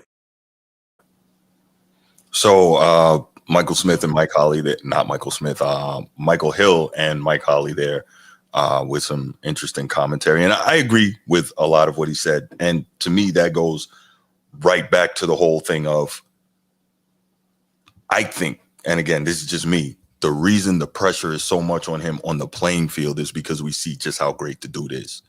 He is dominant on the playing field, except, again, when it matters most. Now, that said, he should have, that said, we want to see him get where he needs to be, but he still has time, right? We saw John Elway didn't win championships till his final 2 years in the league, and everyone considers him one of the all-time greats, but he made it to 3 Super Bowls. So, like, there's that. But he's special. But now let me push back a little bit when you hear him being Mike Hill there saying, well, he's the most disrespected quarterback in the league, blah, blah, blah. I would say I disagree because so many people give this dude his flowers. For instance, now we're going to hear or see Peyton Manning and Bill Belichick talking about Lamar Jackson. And I would say these are 2 gentlemen that know football extremely well. Would you all agree with me on that?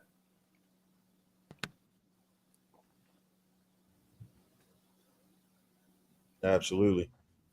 My bad. Did I miss something? I'm sorry. I was saying the argument is that Lamar Jackson is one of the most disrespected players in the NFL. And I was like, I disagree with that. Yeah, I do too. Because I watch a lot of sport networks. I mean, obviously we watch a lot of sport networks. That's right. Everybody says the exact same thing. They look at week 10. Boy, did y'all see Lamar?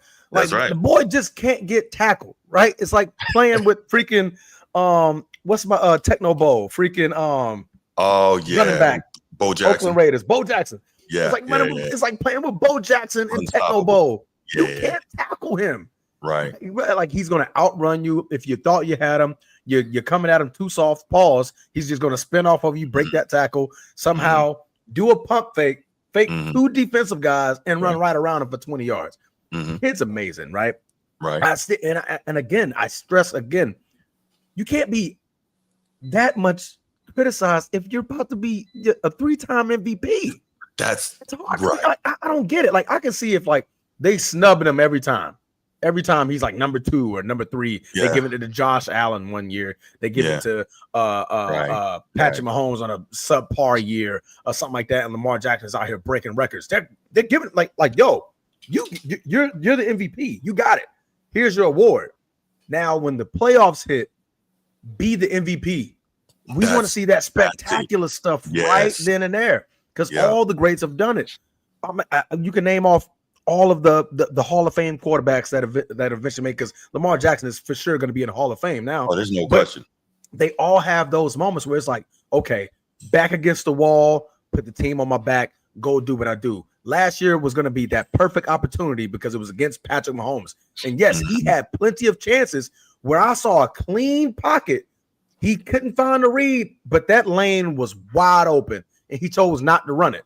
I'm like, no, do what got you that MVP. Run. Just go. Go and make the play like you're doing in the regular season now. So hopefully, I think he's going to learn from that last year. And like, I can't do that, right? They want to be a pocket passer. I need to learn to be both. I'm a dual threat, right? I now can throw the ball at a high level. You guys got to respect that. Now you got to respect my feet too, right? If the play ain't there and I see that lane, I know, man, you're going to outrun that linebacker. That linebacker ain't going to do nothing to you. Go get them 10 yards. Go get them 11 yards. Extend those drives. Extend those plays. And trust that Justin Tucker ain't going through some midlife crisis. Make the freaking field goal. Get the points. Win the football game. That's fair criticism. You're the MVP possibly 3 times. Yes. The public loves you. The voters love you. Right? The media loves you. But we are going to judge you critically because when you lose, you had 150-something yards passing. Yeah. 40 yards rushing, and you had 1 touchdown, 2 picks. What am I supposed to do with that? That's not an MVP, right? So to me, that's fair, right? We can finagle it no matter how you want to do it, but to me, that's fair. I think what's happening is that a lot of people are holding on to the stuff that they were saying about Lamar early in his career. I think that's what's happening here. But let's go to 2 of the most brilliant football minds that I think we can that we know. And that's one on offense, one on defense. Let's check it out. Bill, I love Lamar's footwork right here. He's in the shotgun, under center. This will be a 3-step drop. In the shotgun, it equates to a 1-step drop. Look how quickly he's getting the ball out of his hands. The timing, quick out route up top. This frustrates a defensive line. I know it, Bill. I used to hear defensive linemen complaining because the ball came out so quickly. Stop throwing the ball too fast. You can't get back there fast enough. When you can combine quick passing and timing with his ability to run the ball as well, that's a deadly combination. Hey, I ain't holding that ball back there. Getting that stop, bro. I'd say overall the offensive line for the Ravens has had problems with pass protection, but not when the ball comes out this quick. I mean, you and I could block for this pass. It doesn't take, well, maybe you. It doesn't take long to get that one out. I've been really impressed with Lamar's eyes down the field and his footwork and accuracy. He's having an outstanding year. So we hear arguably the greatest defensive mind in the history of the game. We hear one of the greatest offensive minds in the history of the game. Both given the Lamar his flowers. I would probably say D. Okay, well, you know, maybe some people might say Bill Walsh or something like that, but the right. So, but the point is, both of them are giving Lamar his flowers, right? So it's like those are 2 of the greatest in the game. There Peyton you go. Manning was undeniably. You walk up to the line, that boy gonna change the play 3 times. That's right. Yeah, like, G, go ahead, man. Lamar Jackson, and the only criticism they can hold against you is that you did last year. You're in good shoes, man. You're in a good fit because you still gotta go out there every Sunday and win. And if they talking about what you did last year, chances are they ain't talking about what nobody else did last year, unless they talk about Patrick Mahomes, who won the chip. So I think you in I think he in good company when it comes to being criticized as far as that stuff, that standpoint. But I'm talking about like the other stuff early on in his career, which is water under the bridge right now. You talk to the kid, like I said, only thing he talk about is winning a chip. Nothing else matters for him. He locked in. I respect that so much too. And he balling. Yeah, they still losing the games they shouldn't lose, but right. It's gonna happen, right? But leaders lead, right? That's what they do. Leaders lead, man. And I just as a Ravens fan, I hope the team look a little better this week than they did last week. In order to better support him. Absolutely. Yeah. Because Tyler said it, man. He's like, I feel like we wasting Lamar's talent being in a Ravens uniform with hardball.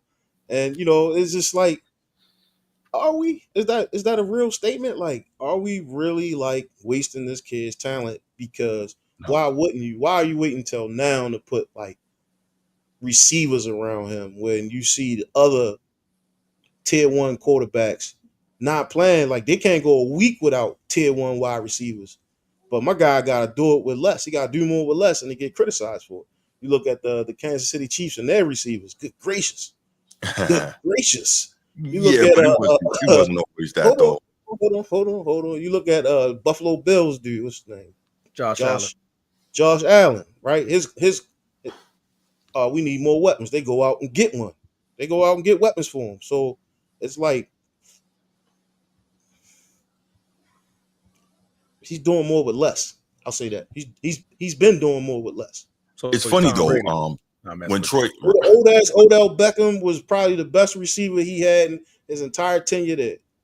well, I'll say it was interesting though. Troy Aikman actually spoke well of Lamar's receivers recently. I don't have that clip, but he did. But okay, let's do this. I got some more clips to play, and then we'll finish up and open up the lines. But here's Keyshawn Johnson, and he was speaking on his show, his podcast with Richard Sherman, talking about what Lamar deals with. So we got some more to get through, and then we'll open up the line. So be patient with me, y'all. It's all about how you're viewed by not only the media, but the National Football League. Everybody has a tag, is what I like to call it, when they come into the league. Either he's too short, his arm is weak, he doesn't run fast enough, can't drop his hips. There's always this tag. And the tag for Lamar is he should have played wide receiver. He really isn't a quarterback. He's this, he's that. Josh Allen he's a leader. He's strong. He's big. He has a rifle of an arm. He just pierces through the wind. And so that narrative lives with you until such due time that you change it. And what Lamar is doing right now is he's going to change the narrative about what type of quarterback he is. Right. So Josh Allen has changed about his already by not winning. Right. So that narrative is starting to change right before our eyes as Josh Allen is becoming a guy that can't win the big one. Now Lamar's narrative is he's going to win another MVP. He's gotten his team to the AFC Championship game. He's advanced. Remember, they were showing 1-3. Every clip you've seen, 1-3 in the playoffs.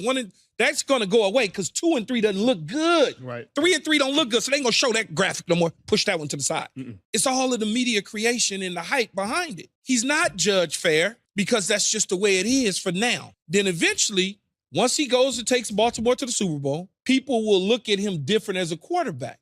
But now, the flip side of things, will advertisers look at him as a quarterback? Right. Because he won the MVP in 2019. I ain't seen him on the commercial yet. Come on now. In the one that I seen, he said like one word. He was like, and that was it. And then that was it. But Josh Allen, we plaster him all over America because that's what they say you should do with this type of quarterback. Right. So you're not judged the same. Just not. So we're gonna get to the second part of that in a couple minutes here, but I think you know what? Go ahead, G. What you had on what Keyshawn had to say there, man, and then we'll let transform, and then I'll follow up. I think he was tiptoeing about what he really want to say, and he cleaned it up. Of course, right? Like, who are you marketing to? Right? These commercials are the advertisements, and when you have a commercial, that commercial is targeting a certain audience, right? A lot of times you want to identify with whoever your target audience is, right? So if I'm selling something and my target audience is the majority, then yeah, I'm gonna put the majority person, the person I believe more people can identify with on that thing. And a lot of times it is what it is, right? Yes. The Gatorade commercial, right? He's identifying to athletes, drink Gatorade, right? We saw Lamar and a bunch of other athletes on Gatorade commercials. So that was the target audience, athletes. Right. I don't know what about this commercial that he's talking about that Josh Allen was on, but that's just how targeting is. That's just how it works. If I wanted to appease middle-aged white men, then I'm gonna have my spokesperson be a middle-aged white, right? Right. Or someone that they can see in their community. Yeah. Right. Absolutely. Same thing. Like, yeah, that's just kind of how it works. Yeah. That's kind of how it works. Now the Gucci commercials, you know how they go. I think we saw him on GQ though. My guy on GQ jumping rope, zesty. That was crazy. That was crazy, yo. I was like, what the hell? Got my homie doing, bro. Wow. That's funny. Let me interrupt real quick. Breaking news. Oklahoma is smoking Alabama 24-3 right now. What the hell is going on? Oh my gosh. No, Oklahoma is getting it done against Alabama. Right? What? Oklahoma. This is fantastic. Anyway, all right, I'm not even 24-3. Continue. Yeah. 24-3. Continue. G. You see how I got bars? Yeah. Papoose, holla at me, baby. All right. Oh my gosh. Melrose. Okay, Laker Nation. Let me say this. And so you're saying we're tiptoeing around it. They don't want those with braids marketing their league. So that's not it. All right. Let me say this. I guess you can look at it from a narrow viewpoint that way. But let me say this. Let me start it with a question. What is the point? What is the ultimate goal of a business? You have a business. What's your ultimate goal? Transformer. What's your ultimate goal? What's my ultimate goal? If you have a business, yes. I mean, to be successful and to please the masses of the public. Right. Make as much money as you can, right? Bottom line. Okay. Yeah. G, would you agree that that's the goal? Yeah. Business 101, baby. Sorry, what we talking about? I'm getting there. If you have a business, what's the ultimate goal of the business?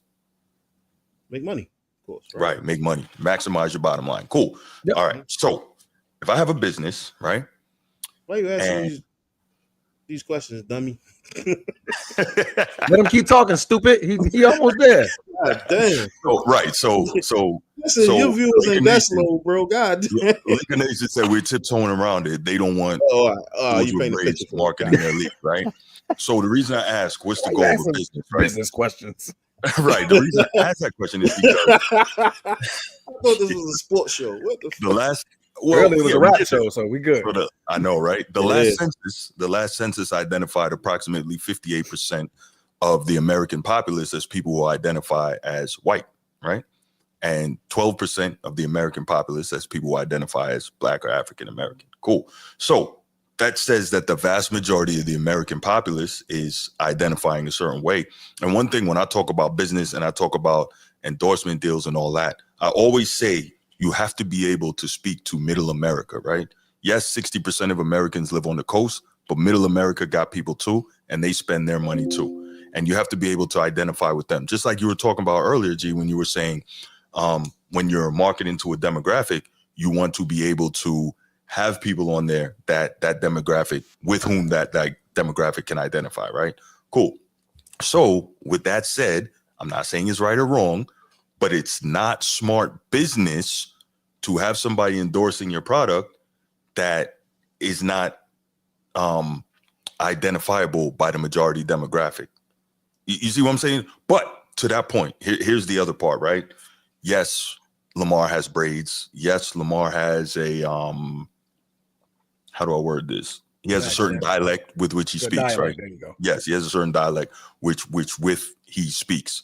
Now, can we say, oh, it's because he's black, he's not getting these deals? No, because we saw Cam Newton when he was at his peak get a ton of national ad campaigns, right? We saw Dak Prescott get a rack of national ad campaigns, correct? Why? These guys are clean cut, they're marketable, they can speak to middle America as well as anyone else, right? It's business. It's business 101. And you can laugh, but this is common sense. I mean, if you had a major business and you're trying to get all this dough, you're going to be able to try and market to the widest possible audience. And unfortunately, as it is now, Lamar can't do that, to the point that Keyshawn made, right? I think it's the Gatorade commercial. He basically, I think Lamar said one word, maybe two words in that. Why? Shannon Sharp talks about this when he finished playing. Because of what they was paying him, right? It could have been that as well. We can't just say, because he doesn't speak the Queen's language like we don't speak the Queen's language. What are you talking about? Hold on, sir. I ain't cutting you. I'll let you cook. Now we can't say that because he doesn't speak the Queen's language, and English, last time I checked, is the Queen's language, right? If we saying that, hey, listen, we can't, we don't sound, he doesn't sound American enough to sell commercials is crazy work, right? But if you look at the league and how this man changed the culture of the league, right, when it comes to football players, now you can't really say that because the players that's playing that really like Lamar, these young kids, they don't see color. They see he a football player. So it's advertisements to football players, right? Is different than it would be to, like I said, older white men who, they want their quarterback to be quarterbacky. You know what I mean? Like stuff like that. But I don't think it matters, right? I think that's the part. I don't think it matters if I'm selling freaking Hanes underwear. People shouldn't care about how I sound. Are you serious? Are you Yes, serious? I'm dead serious. I'm dead serious. I know we live in a really, really shallow country, but to constantly hang the fact that somebody doesn't sound like they have a dialect, right? Or they sound like they from the South or from the North. What about the people that's from the South that sound exactly like it? What about his people from the North that don't sound nothing like them? But I think we shouldn't hang our hat on things such as, he's not getting these commercials because the way he sound and the way he look or the way he carry himself, because he has a whole culture that follows him. It's just they not in that demographics. Like you look at the kids that's walking around, he identified with the kids the same way people identified with us when we was wearing triple fat gooses or freaking you know what I'm saying, or Timberland boots, or like it's a culture thing, man. Like you're not going to identify with them. So what? So it's not gonna happen. So what? I understand. I don't want to sell your drawers. I don't want to sell, your Gatorade. Like I don't care. But that's cool. But that's cool. But then what I'm saying is people shouldn't be complaining that he's not getting what they think he should be getting. If he doesn't, that's for Keyshawn Johnson, bro. Like, but it's not just Keyshawn. Keyshawn Johnson got to say what at I'm a saying. time like this, man. Like this kid playing football. I've heard a lot of people about nothing else. I get it. He doesn't care, and I respect that. What I'm saying is, I've heard a lot of people complaining that, he getting whatever. He's not getting what he should get, blah, blah, blah. But for instance, right, and I got a couple more things. Shannon Sharp, he talks about how obviously he's got a heavy Southern accent. He's from rural South Georgia. He talks about all the time. When he finished playing and he was getting into the media, do you know what he did? He said he took classes, right? So that he could help. He still sound like a country bumpkin. So imagine much better now. Classes, right? It's much better now. But what I'm saying is he understood that, to be able to talk to a wider swath of America, right? And I don't think there's anything wrong with that. But so I get what you're saying, G, and I'm not saying it's right, but what I'm saying is realistically it is sound business. Whether or not you have and that's why I always say, I always point to Cam Newton, he's an Atlanta guy. He's a Southern guy. I always point to Cam Newton. I point to Dak Prescott. I think he's a South guy too. He went to school in Mississippi State. But these guys, you can market them to a wider swath of America. But all that said, I wanted to play one more thing before we open up the lines to further discuss this with the people. So here's the deal, right? Here's the last thing. And I hope this kind of pushes back some more on this narrative that Lamar is unfairly criticized, because these are major mainstream sports personnel and what they have to say regarding. I can tell you his fans don't really give a shit about how he sounds as long as he out there balling every Sunday. There's other people who look at this game and then they try to critique it in a way and say, "Oh well, if you sound a little, if he sound better, if he spoke proper English, then I would buy and give him more contracts." This kid don't care, man. He getting paid. He getting made millions of dollars to play a kid's game, bro. Like I don't think he's fazed by it. I just personally don't think he's fazed by none of this stuff. This is a prime example of the haters. but okay, this is a prime example of the haters that we talk about. Well, that's a whole different thing. But I know he doesn't care, and I respect that. But at the same time, he could also be costing himself money that way. But regardless, all right, Laker Nation, man, look, my guy just took off and just ran for like 40-yard touchdown. Anyway, here's the last clip. Then we'll go ahead and open up the lines, because I want to just push back one more time on this narrative that Lamar is so unfairly criticized and that he doesn't get the love he should get. So here we go. I didn't know if Lamar Jackson, first year in the league, I didn't know if it was going to work. He ran around way too much. Now, he was good at it, but he ran around too much. And eventually you have to win from the pocket. But the last 3 or 4 years, I've spent 3 or 4 years defending him. He's good from the pocket. I don't know what you guys are watching. In fact, this year, last 2 years, he's better this year than last year, his MVP year. The kid is just fantastic. And he does 2 things that the great quarterbacks almost all do. He wins about 75% of his games, and he always says the right thing. And he was asked about winning another MVP.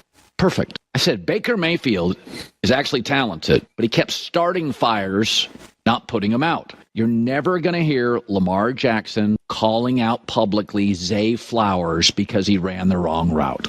This dude is playing phenomenal football, and if he gets to the playoffs, I disagree with you on the Harden, Aaron Judge, James Harden, all that stuff, because I think up until this season, Lamar Jackson is passing the football now at a level he has never done. And it's not just statistically. Like, we can all watch it, the eye test. Sure. He has never been a great passer. He's been a good passer, sometimes very good, never great. But now he's playing like a great passer. My thing is, in the playoffs, if you can't really throw at elite level, it can come back to bite you, and that's what's happened to him. This year, he's throwing it at an elite level. So if all of a sudden in the playoffs you don't throw it at that level, that's when I think I'll say, okay, are you choking? Because I think Harden has choked. I think Embiid has some of that in him. I think Judge has choked. I don't think Lamar's choked. I think Lamar had a flaw in his game, but now he's eliminated that flaw, and let's see what he does this year.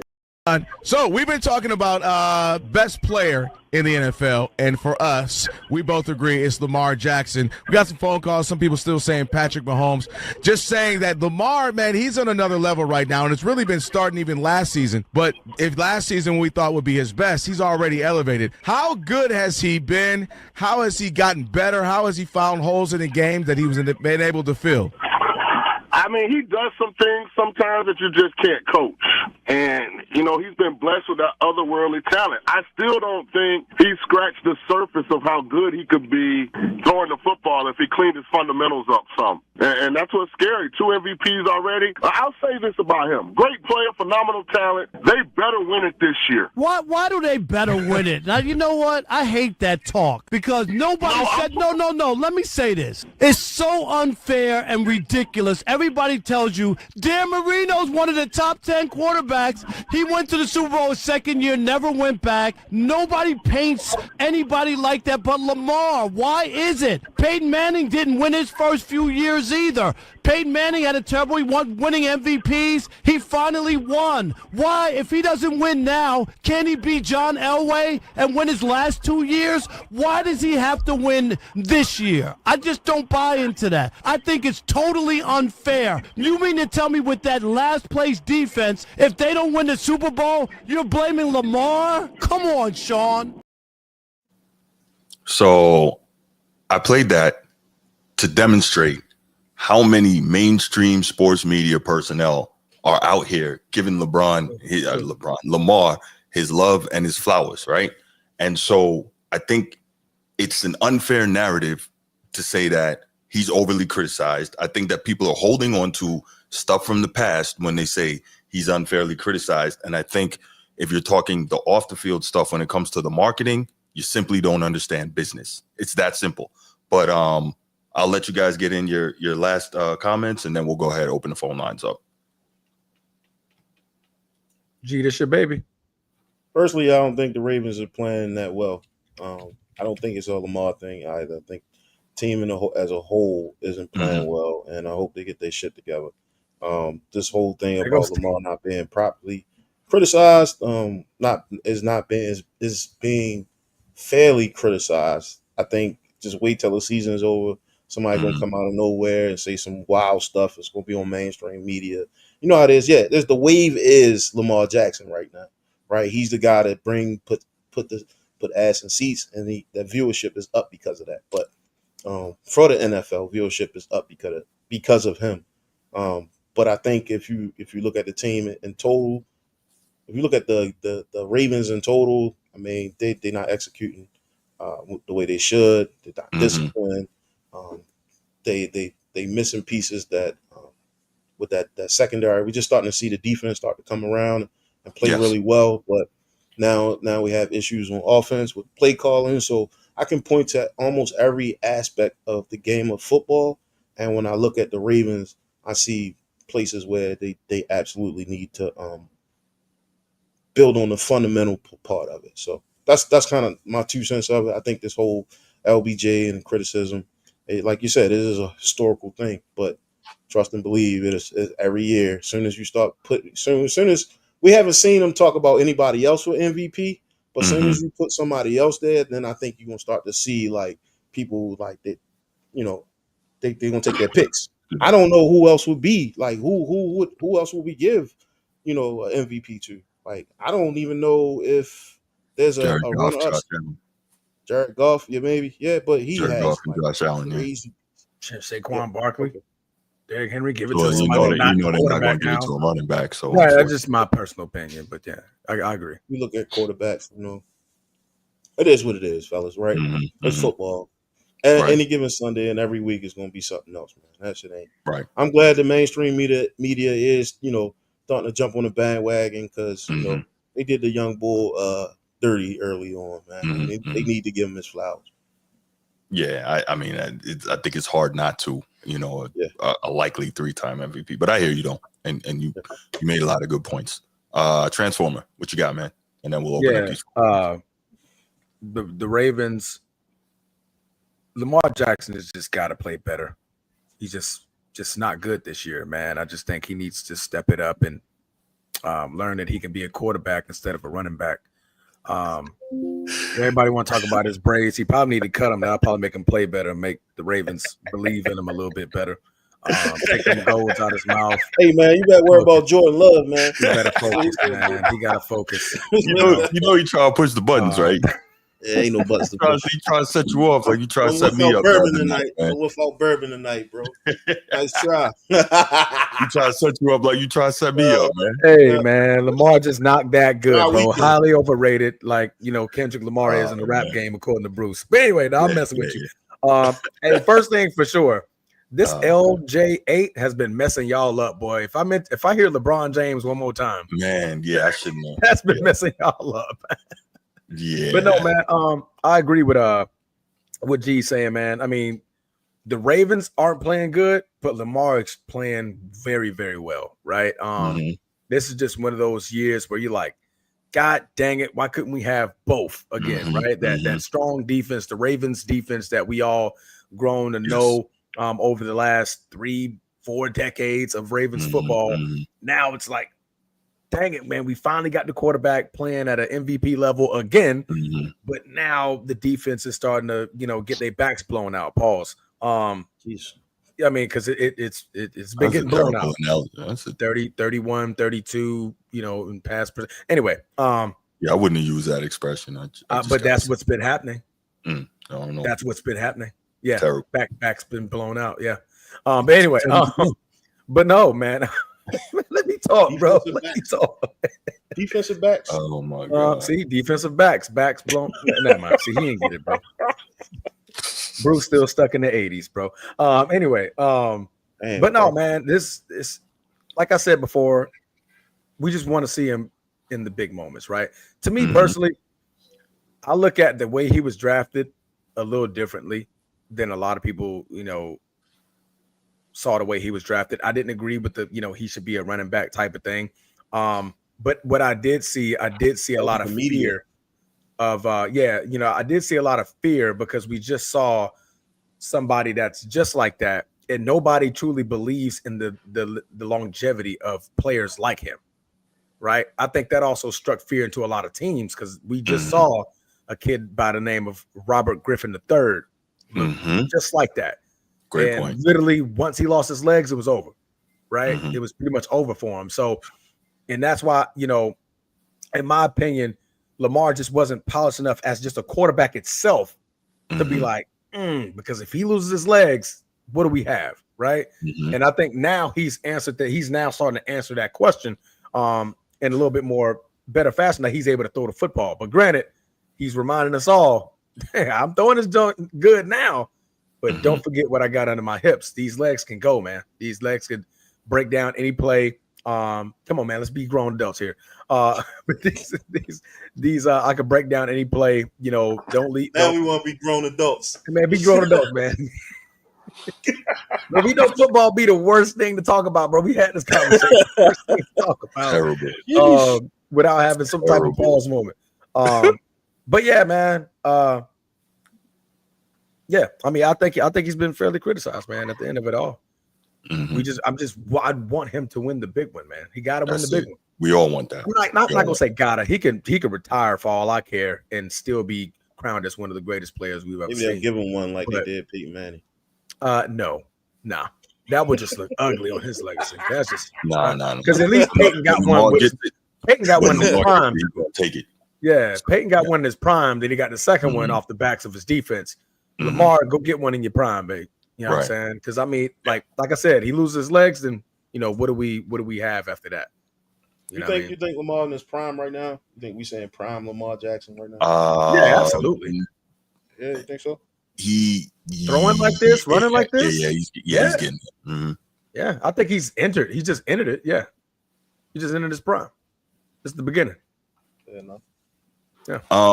The only other thing I want to add to that, and then we'll go ahead to the phone lines, is that when it comes to Lamar and what maybe some people were saying that was perceived as disrespectful prior to him coming into the league, it's like when we look at it, we wonder. Michael Vick, we never really saw him reach as good as he could have been, right? Prior to Michael Vick, you had your Andre Wares and your Cordell Stewarts and those type of guys who had all of that physical ability, but never became the elite guys at quarterback in the NFL, right?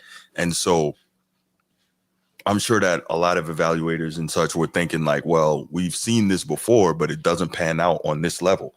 Now, they've never seen Lamar before, and obviously he has, and, we've talked about it ad nauseum, but just, going back on historical reference, you hadn't seen guys like that really become what we thought they could, right?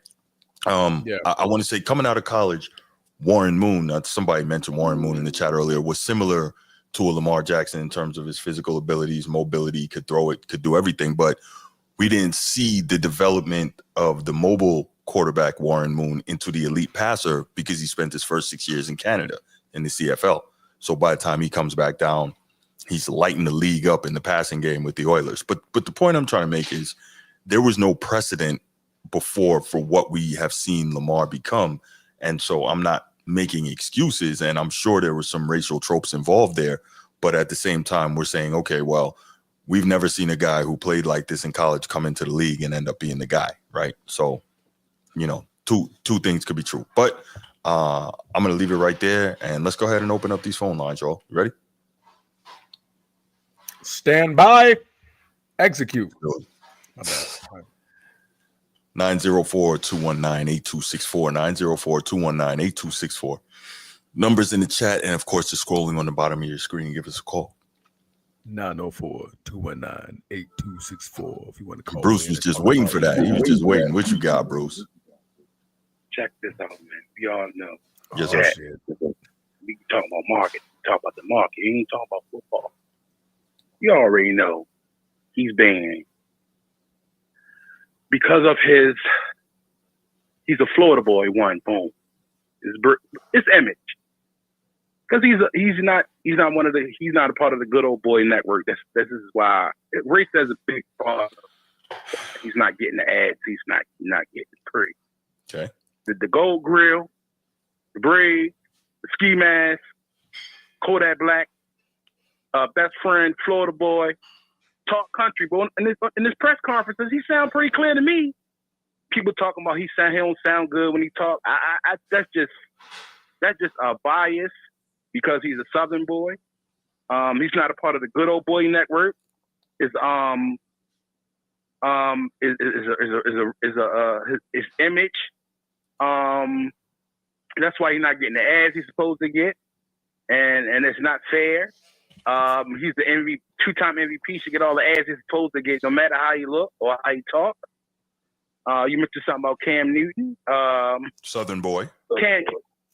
But he was a company man. Company man. He was a company man. Suit, no tats, clean cut suit. Why does that make him a company man? That makes him smart. He was a company man.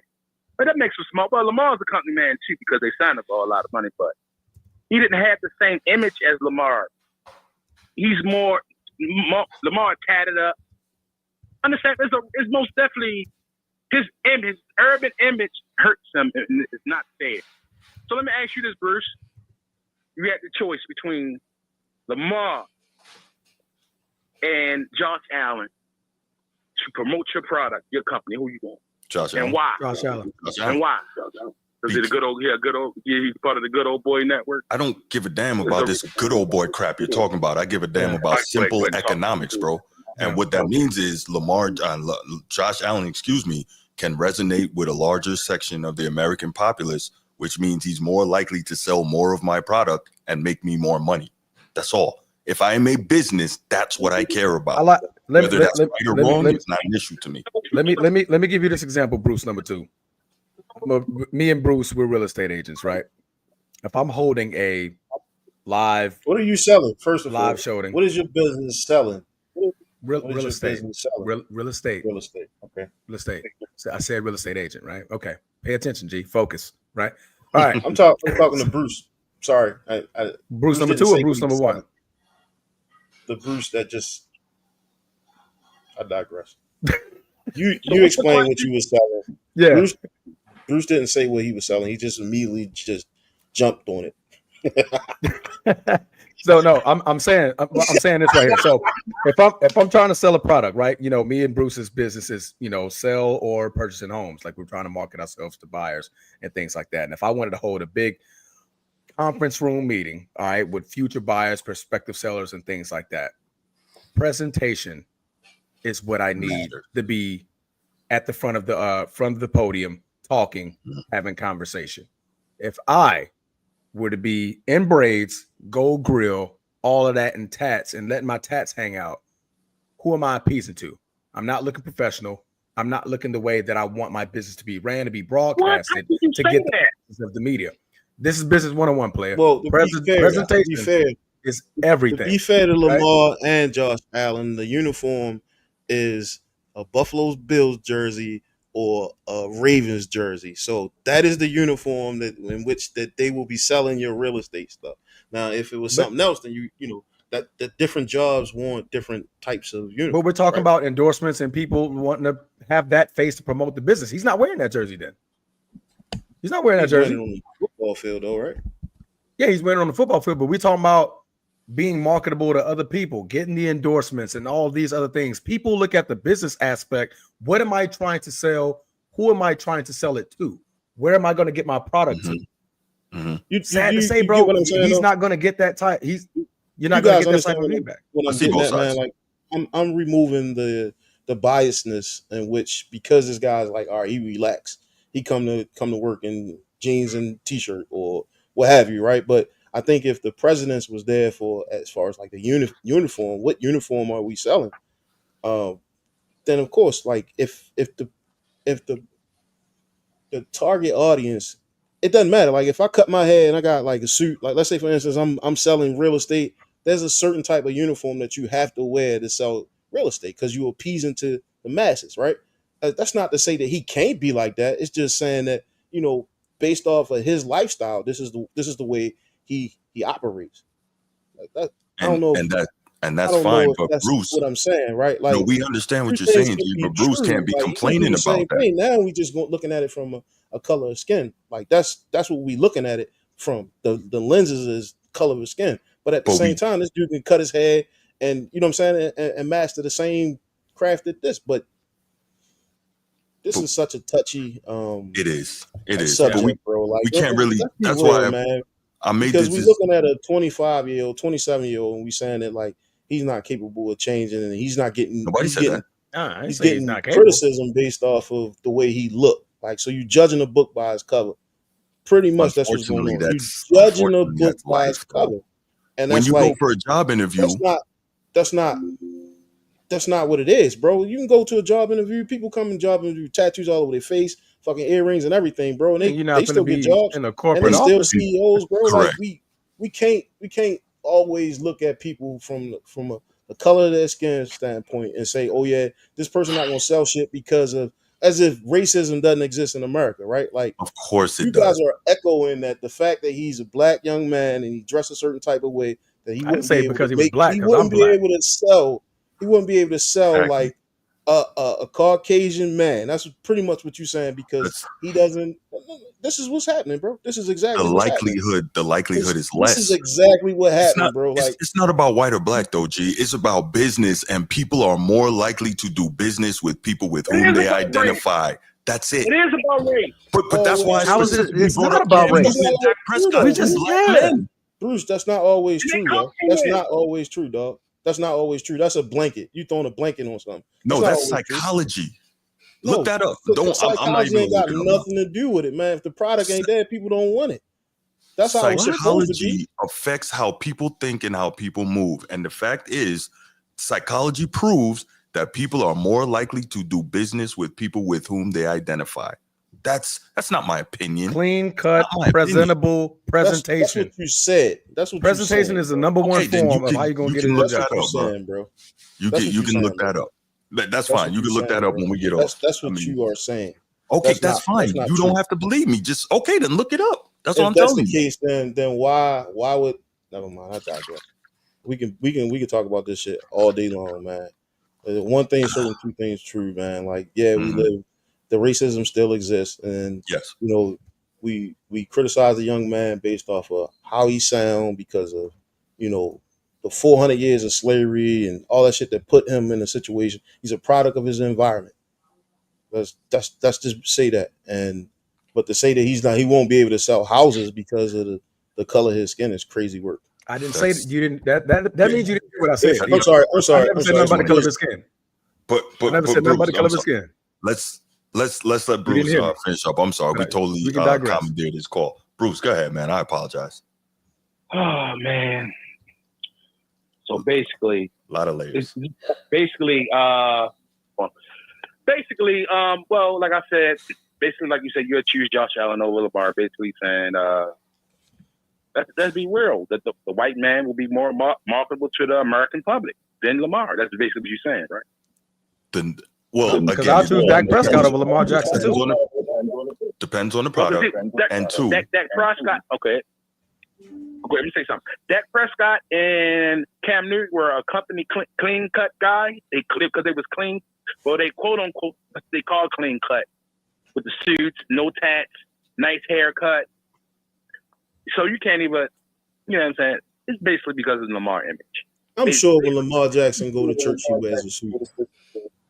It's just you trying to say Lamar. Okay, It's come as you are. You trying to say Lamar can't put a suit on, tighten his braids up, no frill in his mouth, clean cut, and step to the podium and speak to an auditorium of 10,000 people properly. That's what basically you were saying. Because then he's not being him. Y'all were talking about how his lingo and because he got a southern accent. All that got played. This is a race thing. Period. all right, cool. Understand? Well, It's look, not a so race, but we'll move on. we're gonna agree to disagree on this because you don't want to hear what we're saying. Let me make this you talk. You're basically saying America wouldn't get behind him like they would get behind the Josh Allen. Like basically, that's all the basically saying. Or any other clean cut white guy or clean cut black guy. Like they'll take You're breaking up, man. You're breaking up. I think it's right on time too. Yeah, you're breaking up. Go ahead, man. Right on time. So basically, what you said, Dak Prescott and Cam Newton will get the nod before Lamar because they're clean cut black guys. And Lamar is more of a rebellious Southern Florida boy with braids, tattoos, and the hip hop image. Basically, I encourage y'all. I like how you added in things that we never said, but okay. But I mean, that's basically what it is. oh, look, That's basically what it is. how about Okay, this? Bruce, we just agree to disagree on this because I think that where you are in your stance on this, you don't want to.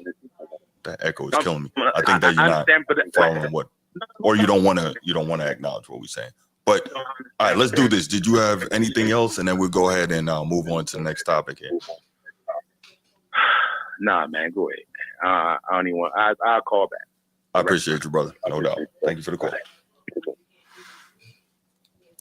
All right, y'all. Let's move on. We got one more.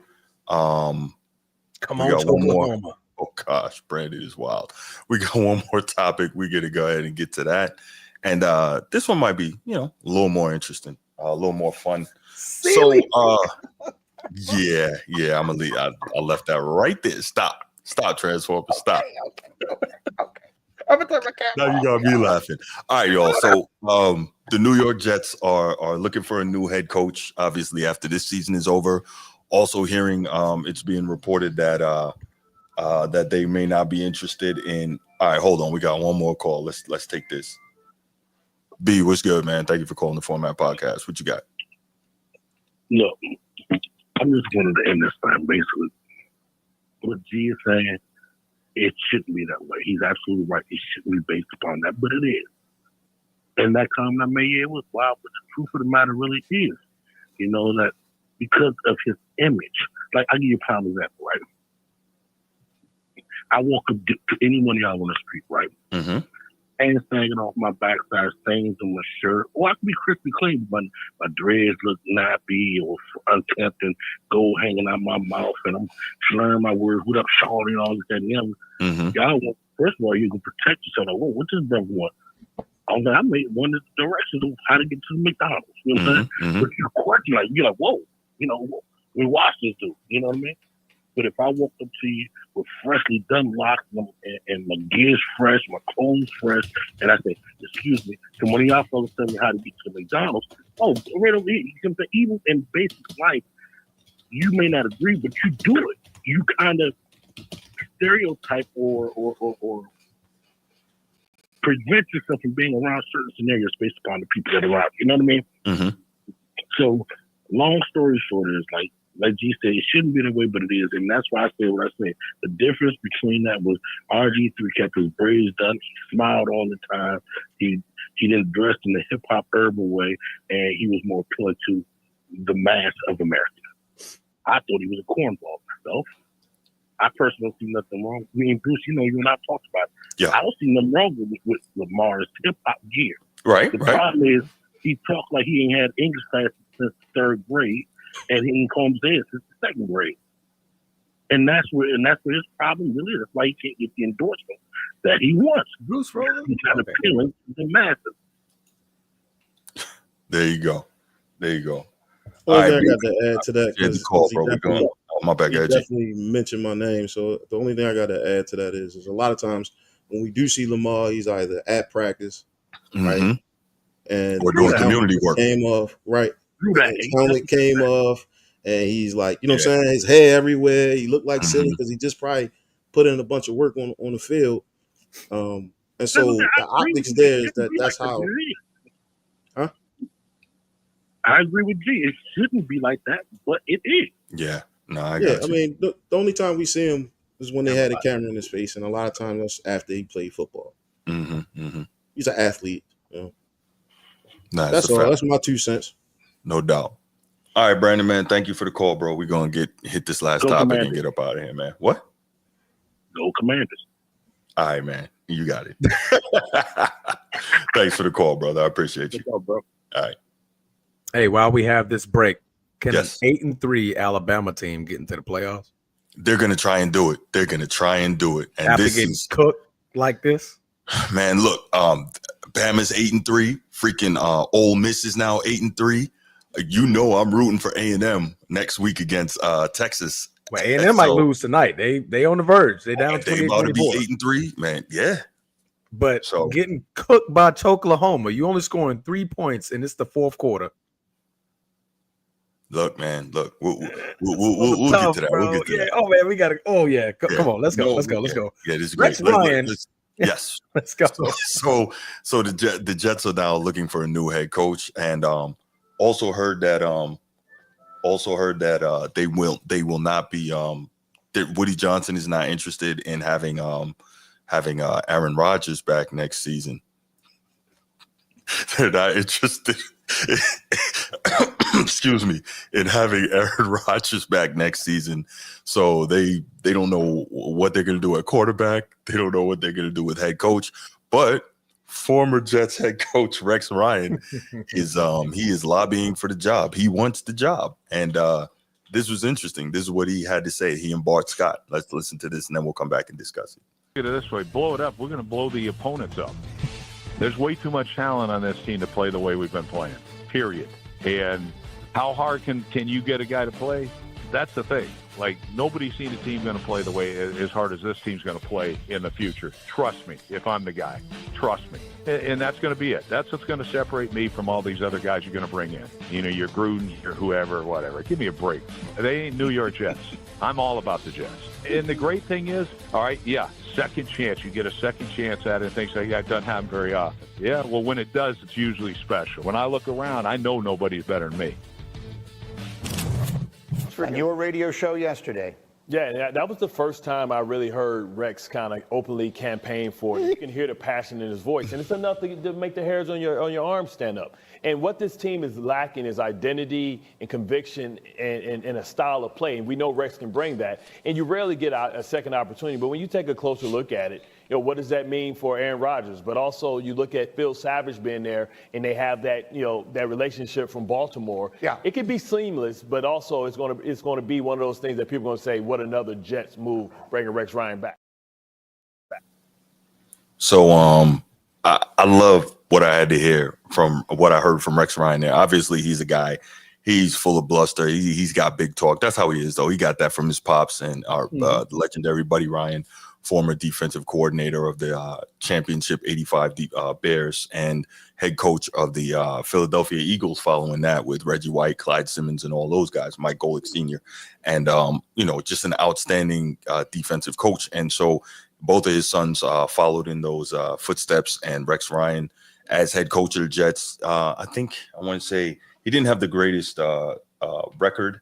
I think he was 46-50 over 5 seasons as head coach of the Jets, but he did take them to the AFC Championship game twice, had elite defenses through a lot of those. He had top 10 defenses 4 times out of 6 seasons, top 15 defense once, and 1 year he had the 22nd ranked defense. So Rex Ryan definitely knows what he's doing, right? Excuse me. I'm sorry. I was looking at the offense. So he had, in his time with the Jets, 2009, he had the number 1 defense. 2010, he had the 3rd ranked defense. 11, he had the 5th ranked. 12, he had the 8th ranked. 13th, he had the 11th ranked. 14th, 17th ranked. Now, that part of that is guys. I remember getting in the 20s. I'm like, dog, that's low. Yeah. Part of that is guys moving around, guys getting older, et cetera, et cetera. But Steve, we're going to talk about that another time, man. We're not doing this. We're not doing this now. But he, as an outstanding defensive head coach, actually beat Belichick and Brady in the playoffs at one point, but couldn't quite get over the hump to get to the Super Bowl. We know he loves to run the football. He had the 1st ranked rushing offense, the 5th, the 7th, the 22nd, the 12th, and the 6th. So we know what he believes in. And realistically, the Jets have, as it stands right now, the personnel, to play the type of football that Rex Ryan wants to play, right? They've got the defensive personnel. Ironically, right? He had Darrelle Revis back then. Now he's got Sauce Gardner, right? Mm-hmm. He's got an elite defensive front, guys that can get after the quarterback and stop the run. They just need to get there you go. They need to get coached up. Again, we don't know what the quarterback situation is going to be, but Rex Ryan has never necessarily needed an elite quarterback, although today's football is a little different than it was 15 years ago, right? You need a better quarterback. But we'll see what it ends up being. I love Bart Scott played for him, so he understands what it is to play for Rex Ryan. And Rex Ryan, he's not a New Yorker, but he has a New York guy type attitude. And I think he would fit. And one of the things Bart Scott said was he would bring a mentality and an identity to the Jets, which I think they need. I would love to see him back in New York. I don't know what are the other options. I guess maybe like Dallas was in the conversation at one point. Yeah, I heard that, but they could have had him, but they didn't. Again, because why? You know why? Rex Ryan's a big personality, and Jerry Jones doesn't want anyone who's going to take the shine from him.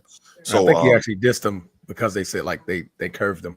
Like they curved the interview request or something like that. Yeah, something like that. Mm-hmm. Yep. So Transformer, go ahead, man. Give us your thoughts on the possibility of Rex Ryan back to the Jets and how you think that could work out, and then we'll go to G. I mean, right now the Jets just need any type of hope to see if they're going in the right direction. Yeah, right. Some type of hope. I think they fired their head coach too early to be even having these conversations because they were a top 5, top 3 defense over the last 2 or 3 years. So my question is, if Rex Ryan gets there, can he be enough? Because we know the defense is going to be elite, but we've just seen the defense be elite with Robert Saleh. So now, can you get the offensive side of the football going? That was the bugaboo for Robert Saleh's team. Robert Saleh, he knew the defense. Defense is going to be top 3, top 2, maybe even number 1 throughout the season, right? It's the offensive side of the football that they were having the problems with, right? So I think in that case, he could probably have that advantage because he is a very vocal person. Team players would want to play for him because he is that type of person. He has that go-getter mindset in New York. And I think if you get him the right quarterback, we know he's going to get the defense right. And he already has the pieces there, right? To be able to mentor Sauce Gardner and be like, yo, hey, I was coaching Darrelle Revis. So we're going to run these type of things right to make sure you don't have your own Sauce Island, right? Or, you know what I'm saying? Whatever you want to call it. Maybe even connect Sauce Gardner with Darrelle Revis, right? Get that type of mentality going. Get that identity that we are the best defensive team in the league. Then address the offensive side of the football again. Because now, when they fired Robert Saleh, they just lost everything. You were good defensively, but just bad offensively. Now you're just bad. You're just overall bad. You're giving up everything on the defense, and now your offense just can't do anything to even make these games even worth talking about. So I think it's good for New York. Like you said before, he has that type of mentality that can. Dang it, Iowa State just scored. He has that type of mentality that could definitely give him that boost. They do need that voice, I think, in my opinion. But in my opinion, Aaron Rodgers definitely need to be gone by the time Rex Ryan get there. He definitely needs to be gone. He's not going to want to do it. Aaron Rodgers is coming back, Rex Ryan's not going. I don't see that being a fit at all. That's interesting. Yeah, because Rex Ryan he's not going to be having it. Not at all. No. Great point. I hadn't even thought about that piece. G, what you got, man? Yeah, I think Transformer almost hit just about everything. I think he talked about him not winning enough too, right? Like, I don't think Rex. I don't know if he's capable of building a team. We saying if you look at his record, some of those seasons had some pretty bad losses with the Jets. 10 losses on the season that's an eyesore, right? And then breaking even with 8-8 a few times, and then. He had one season where he did win a bunch of games, but I think that was the season you was talking about. But yeah, I just echo the fact that Aaron Rodgers would have to be gone. Gotta be think gone. those two can coexist. I think you're all right. I think if Aaron Rodgers is there, the coach that they do decide to pick would have to be bigger than Aaron Rodgers, right? And from the standpoint of just legacy and overall influence in the game of football, because he's not going to listen to anybody that either don't have more rings than him or isn't capable of teaching him something. And you can't teach an old dog new tricks. And I don't think Rex will be that type of person because he's defense heavy. Yeah. I guess my question would be if Rex Ryan was to, because if I'm Woody Johnson or whoever the GM is going to be, and I'm hiring or interviewing Rex Ryan, my next question is, okay, we get what you do well. We know that you understand that side of the ball, but this is a different league entirely from the last time you were a head coach. So my question I would ask him is, what type of scheme are you going to be running? Who are you looking at if we should hire you as possible OCs, right? Like, you got to ask those things because you can't necessarily just leave him to his own devices and say, hey, we're just going to play physical and pound the rock. That's cool. And that'll get you but so far. But in the modern NFL, we got to see more. So it's okay. What's your plan? How are you doing this? You know what I'm saying? And so I definitely agree with what both of you guys said. But I think if I'm the GM or the president, whoever's interviewing him, these are the questions that I'm asking. So that's me. Who's the new GM now? I think they got interim GM right now. Oh, is it just interim? They didn't hire no big one? Huh? My bad. They didn't hire a big one? No, I don't think so. Okay. Yeah, Bama just do another pick. Oh, well, you slightly ahead of me on that game. OU's defense is they balling tonight. That's what I'm talking about. Yeah. Make Milroe look like a first round bust. Yes, sir. Yes, sir. but anyway, yeah, I would love to see Rex Ryan back in New York. He's got the personality, he's got the toughness to be able to handle the New York media. He's that guy, and I think to that point, he would immediately make that a better football team. So those are my thoughts. Yeah, not really too much more to that topic. I just thought it was pretty cool. I wanted to discuss that and get you guys' takes on it, because I think Rex Ryan is a beautiful fit. He has been before. We saw he was able to have relative success there. And I look at it like this: who else is available? Well, you can have a bunch of young guys, right? I mean, they don't need a young guy. No, they don't need a young guy. I don't think a young guy. Young guys are more like these younger coaches are more offensive mindsets, right? Yeah. Rex Ryan is that old school. We building the block up. So just in case, my offense could be good enough to win football game, but my defense is going to shut people out, right? Yeah. I think the Jets are set up to where they're going to be a predominantly better defensive team than they are offensively for the next up and coming years. Right. Did I say something Laker wrong? Nation, do you hate everything that's not on the West Coast, bro? Seems that way. Damn. my man hates everything. He's a Notre Dame hater. He's a Jets hater. He's a Celtics hater. Well, the Celtics I get.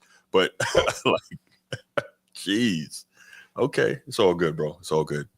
All right, but I guess we can go ahead and wrap it and leave it right there, gentlemen. No. We're gonna stall out for the next 5 minutes. These next 5 minutes are crucial. What you got? For college football. Texas A&M and Auburn are back and forth right now. the A&M can end up losing. Utah could possibly tie this football game up against Iowa State. That can get Colorado in. Oklahoma's beating the dog shit out of Alabama. Yeah, they are. So this is going to be some good parity for the standings. Me and Bruce were just having this conversation. If you guys could chime in earlier in segment number 1, we were talking about how they're going to get these SEC teams in there, and it is not looking good for the SEC right now. Yeah, but I mean, what are they going to do? They can't can you imagine if the college football playoff only put in 1 or 2 SEC teams, man? They would go insane. ESPN Greg Sankey would lose it. Boy, ESPN is going to cut a flip. Yes, he is going to act a damn fool. Iowa State's 8-2, Bubba. But Iowa State needs to lose more so for Colorado. That helps Colorado out for Steve. But Texas A&M, they're 15th. Of course, Bama is at 7th. They'll both be 8-3 teams. So do you allow SEC teams 8-3 in that playoff? They're going to have to. They're going to have to. That's what I'm saying. They're going to do it, man.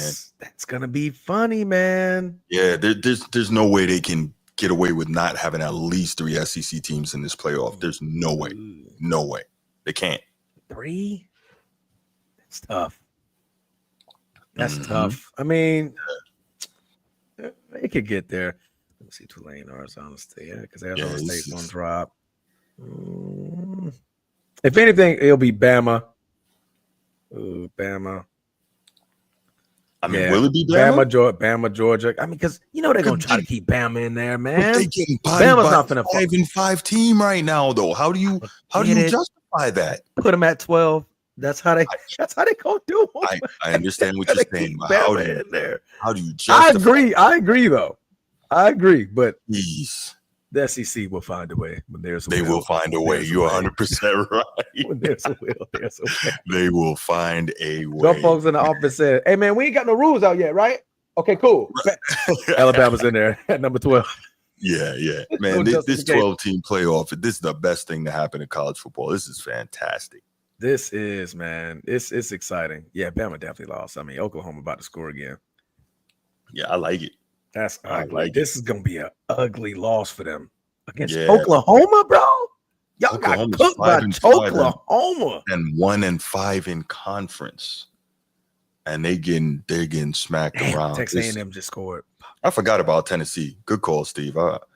Georgia, Tennessee, depending on this game, Texas A&M. Oh, but you got to remember Texas, Steve. So here's the deal: if Texas beats A&M at A&M next week, then we know A&M is done because they'll have 4 losses, right? But if A&M beats Texas at A&M, then Texas is 2 losses, and they'll probably still get in. But I don't know, man. This whole thing is crazy. But I like it. This is good. I like it. Grounding? I like it. Caught intentional grounding, so he gets another play. Mm-hmm. All right, Texas A&M scored up 31-28 against Auburn. 4 minutes left into the fourth quarter. Utah is trying to get in field goal range with 31 seconds left into the fourth quarter. And yeah, if you're a Bama fan, just go ahead and turn the TV off because this is just ugly. This is Milroe, 11 for 26, 3 interceptions. Ooh. Wow, that's ugly. Hey, Brent Venables, that's a good defensive football coach, man. This is ugly. Yes, it is. Well, I'm glad I missed my parlay. I sure would have had Bama on my ticket, and they would have messed everything up. Well, look, what I will say, the best thing about all this, man, Notre Dame won big. Who? Notre Dame, the Irish. Go Irish. Who? Yeah, all right. You mean go Army? What happened? Where did they go? Forgot about they the country. Went home. That's where they went. It's crazy work. Listen, man, nothing can ever change that either. Because next week I'm right back on it. Army, man, y'all see how your man do. 2 weeks from now is go Army beat Navy. You know what I'm saying? Yeah, I can't wait for that one. Oh man, I can't. What time is that game? That game is normally like 2 or 2:30. Oh man, they need to do us a favor. Make that while we are live. Make that game while we are live, so we can just talk you don't smack. Want that. Talk smack all freaking night. Yeah, you want to talk about not going to be focused on the show, right? We're not going to be focused on the show. What is that week? What's that going to be? Week 15? Week 16? What do we play? The first weekend in December, I believe. So I think that's week 15. Mm-hmm. I'm curious. When is that? I'm looking at ranked teams. My bad. What's our conference? There we go. Damn. Why is it Army quarterback ran 38 times for $145. I'm looking at scores. Jesus. I need to go to the schedule. That's going, man. When you talk about wow, that truck gonna be Letty City, guys. I can't wait. Yeah, that's you want to make a friendly non-monetary bet? No. I'm not gonna take nothing from you, man. No. You already know what it's gonna be. Yeah, we got a 3:00 game. Yeah. So by the time we actually jump on, the game would just be ending. Yeah. The game would just be ending by the time we go live. Mm-hmm. Laker Nation, let's discuss this real quick and then we'll let you go. What do you mean when Notre Dame plays somebody? You know what he means. I don't know what he means by that. I want to know what he means by that. Play a tough opponent. Well, I mean, we went to A&M in week 1. We went to them and beat them in their house. And A&M is struggling against Auburn. So what does that mean? Hey, man, look, they were for a while a very good team. But look, here's the deal. The sky ain't blue. I don't know what you mean, Laker Nation, because this whole thing of Notre Dame, this whole thing of Notre Dame not playing anybody really irks me because it's a false narrative. And we all know that in college football, the non-schedule, non-conference schedules are made years out in advance. So how can you know when you make those games? You try to make them as challenging as possible schedule-wise. How can you know that the teams aren't going to be good? We were supposed to play Miami this year, the U, and they ducked out on us, right? We went to A&M. We beat them. Nation, don't do that. Florida State was 13-0 last year. Who knew they would turn to total dog crap this year? Not our fault. USC, who knew that they were going to be straight trash this year? Not our fault. Like, you can't blame us for that. Last time in the playoff, what happened? Last time it was against Bama. Don't talk about it. No, it wasn't against. I thought it was against Clemson. Oh no, I don't think y'all. Regardless, so check this out, Laker Nation. Let me ask you this: why are you asking what happened in the playoff? And once I get your response, then I'll answer you. Auburn, man, y'all got one job. And Steve, we also scheduled Bama, like was it in 2028, 2029? We got home and home with Bama. So it's not like we're ducking playing anybody. Like Notre Dame, they know their situation and they schedule appropriately. But people just want to continue to push the false narrative without the information. But that's cool. But yeah, Laker Nation, why are you asking what happened last time we were in the playoff? I'm curious to know where you're trying to go with that, and then I will respond to you. Hey man, Laker Nation flagging overrated. Overrated. It's okay. That's okay. Well, I mean, look, Talk your talk, we're gonna make the Laker Nation. playoff, and then we'll see what happens. We should have a home playoff game, and then we'll see what it is. Who would you like to be your matchup? Who you think you have a better opportunity to go even further if you had to play, like who in the first round in the playoffs? Man, because we all want an easier path. Boise State. Boise State. All we gotta do, we gotta shut stop down the run. Yeah. Gee, that's a tough cookie to make, bro. Okay, that man is running, bro. Okay, so you say because Notre Dame got the break speed out of them, Laker Nation. Okay, cool. So that was years ago, though. Right. So I mean, what I'm just trying to establish exactly what his point is by saying Notre Dame got the break speed out of them, because there's this narrative that Notre Dame isn't good enough, should never be in the playoff because when they get there, they get beat badly, right?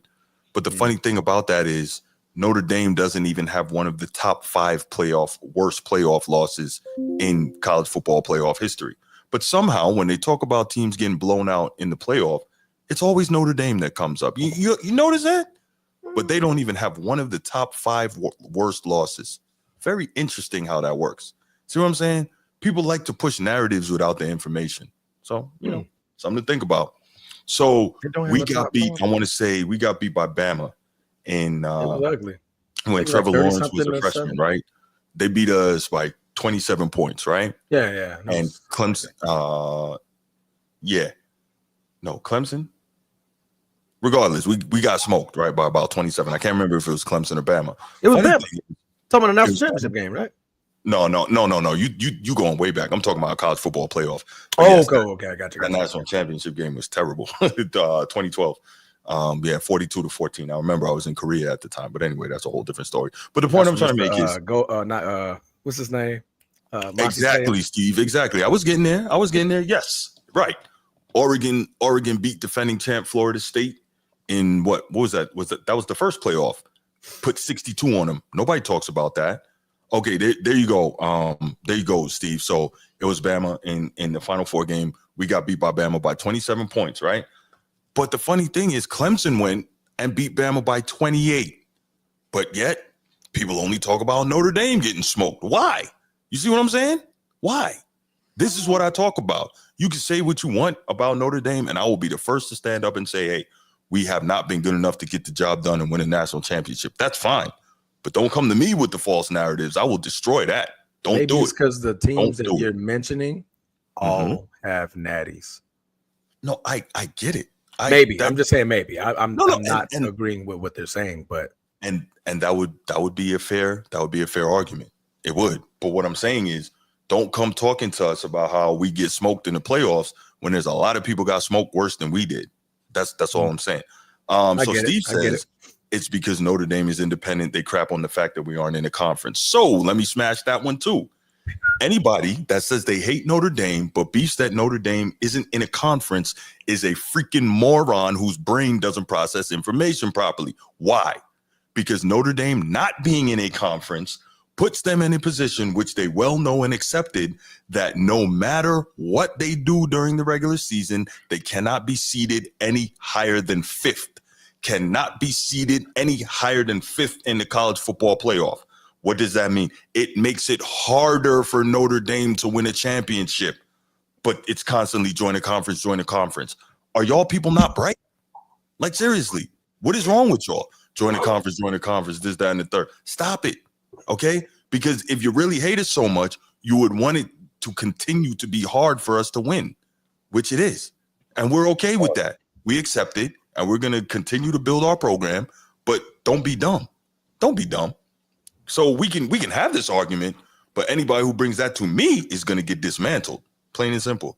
And here we go. Y'all make your own schedule. Okay, so go ahead and look at, for instance, look at the schedule we got next season. I won't even tell you about it, but you can look at it. So, I mean, you can continue to push the fake narrative. You can do that, but just know that it's a fake narrative you're pushing. But let's go ahead, leave it right there. Bama is done. Bama's done. Smoked. Auburn got one last opportunity. Yeah, now they're done, man. This is beautiful. But let's go ahead and leave it right there, man. Let's get up out of here. Yes, sir. I appreciate all of y'all for coming in the show, joining us tonight. As always, we are gonna rock with y'all again on Wednesday.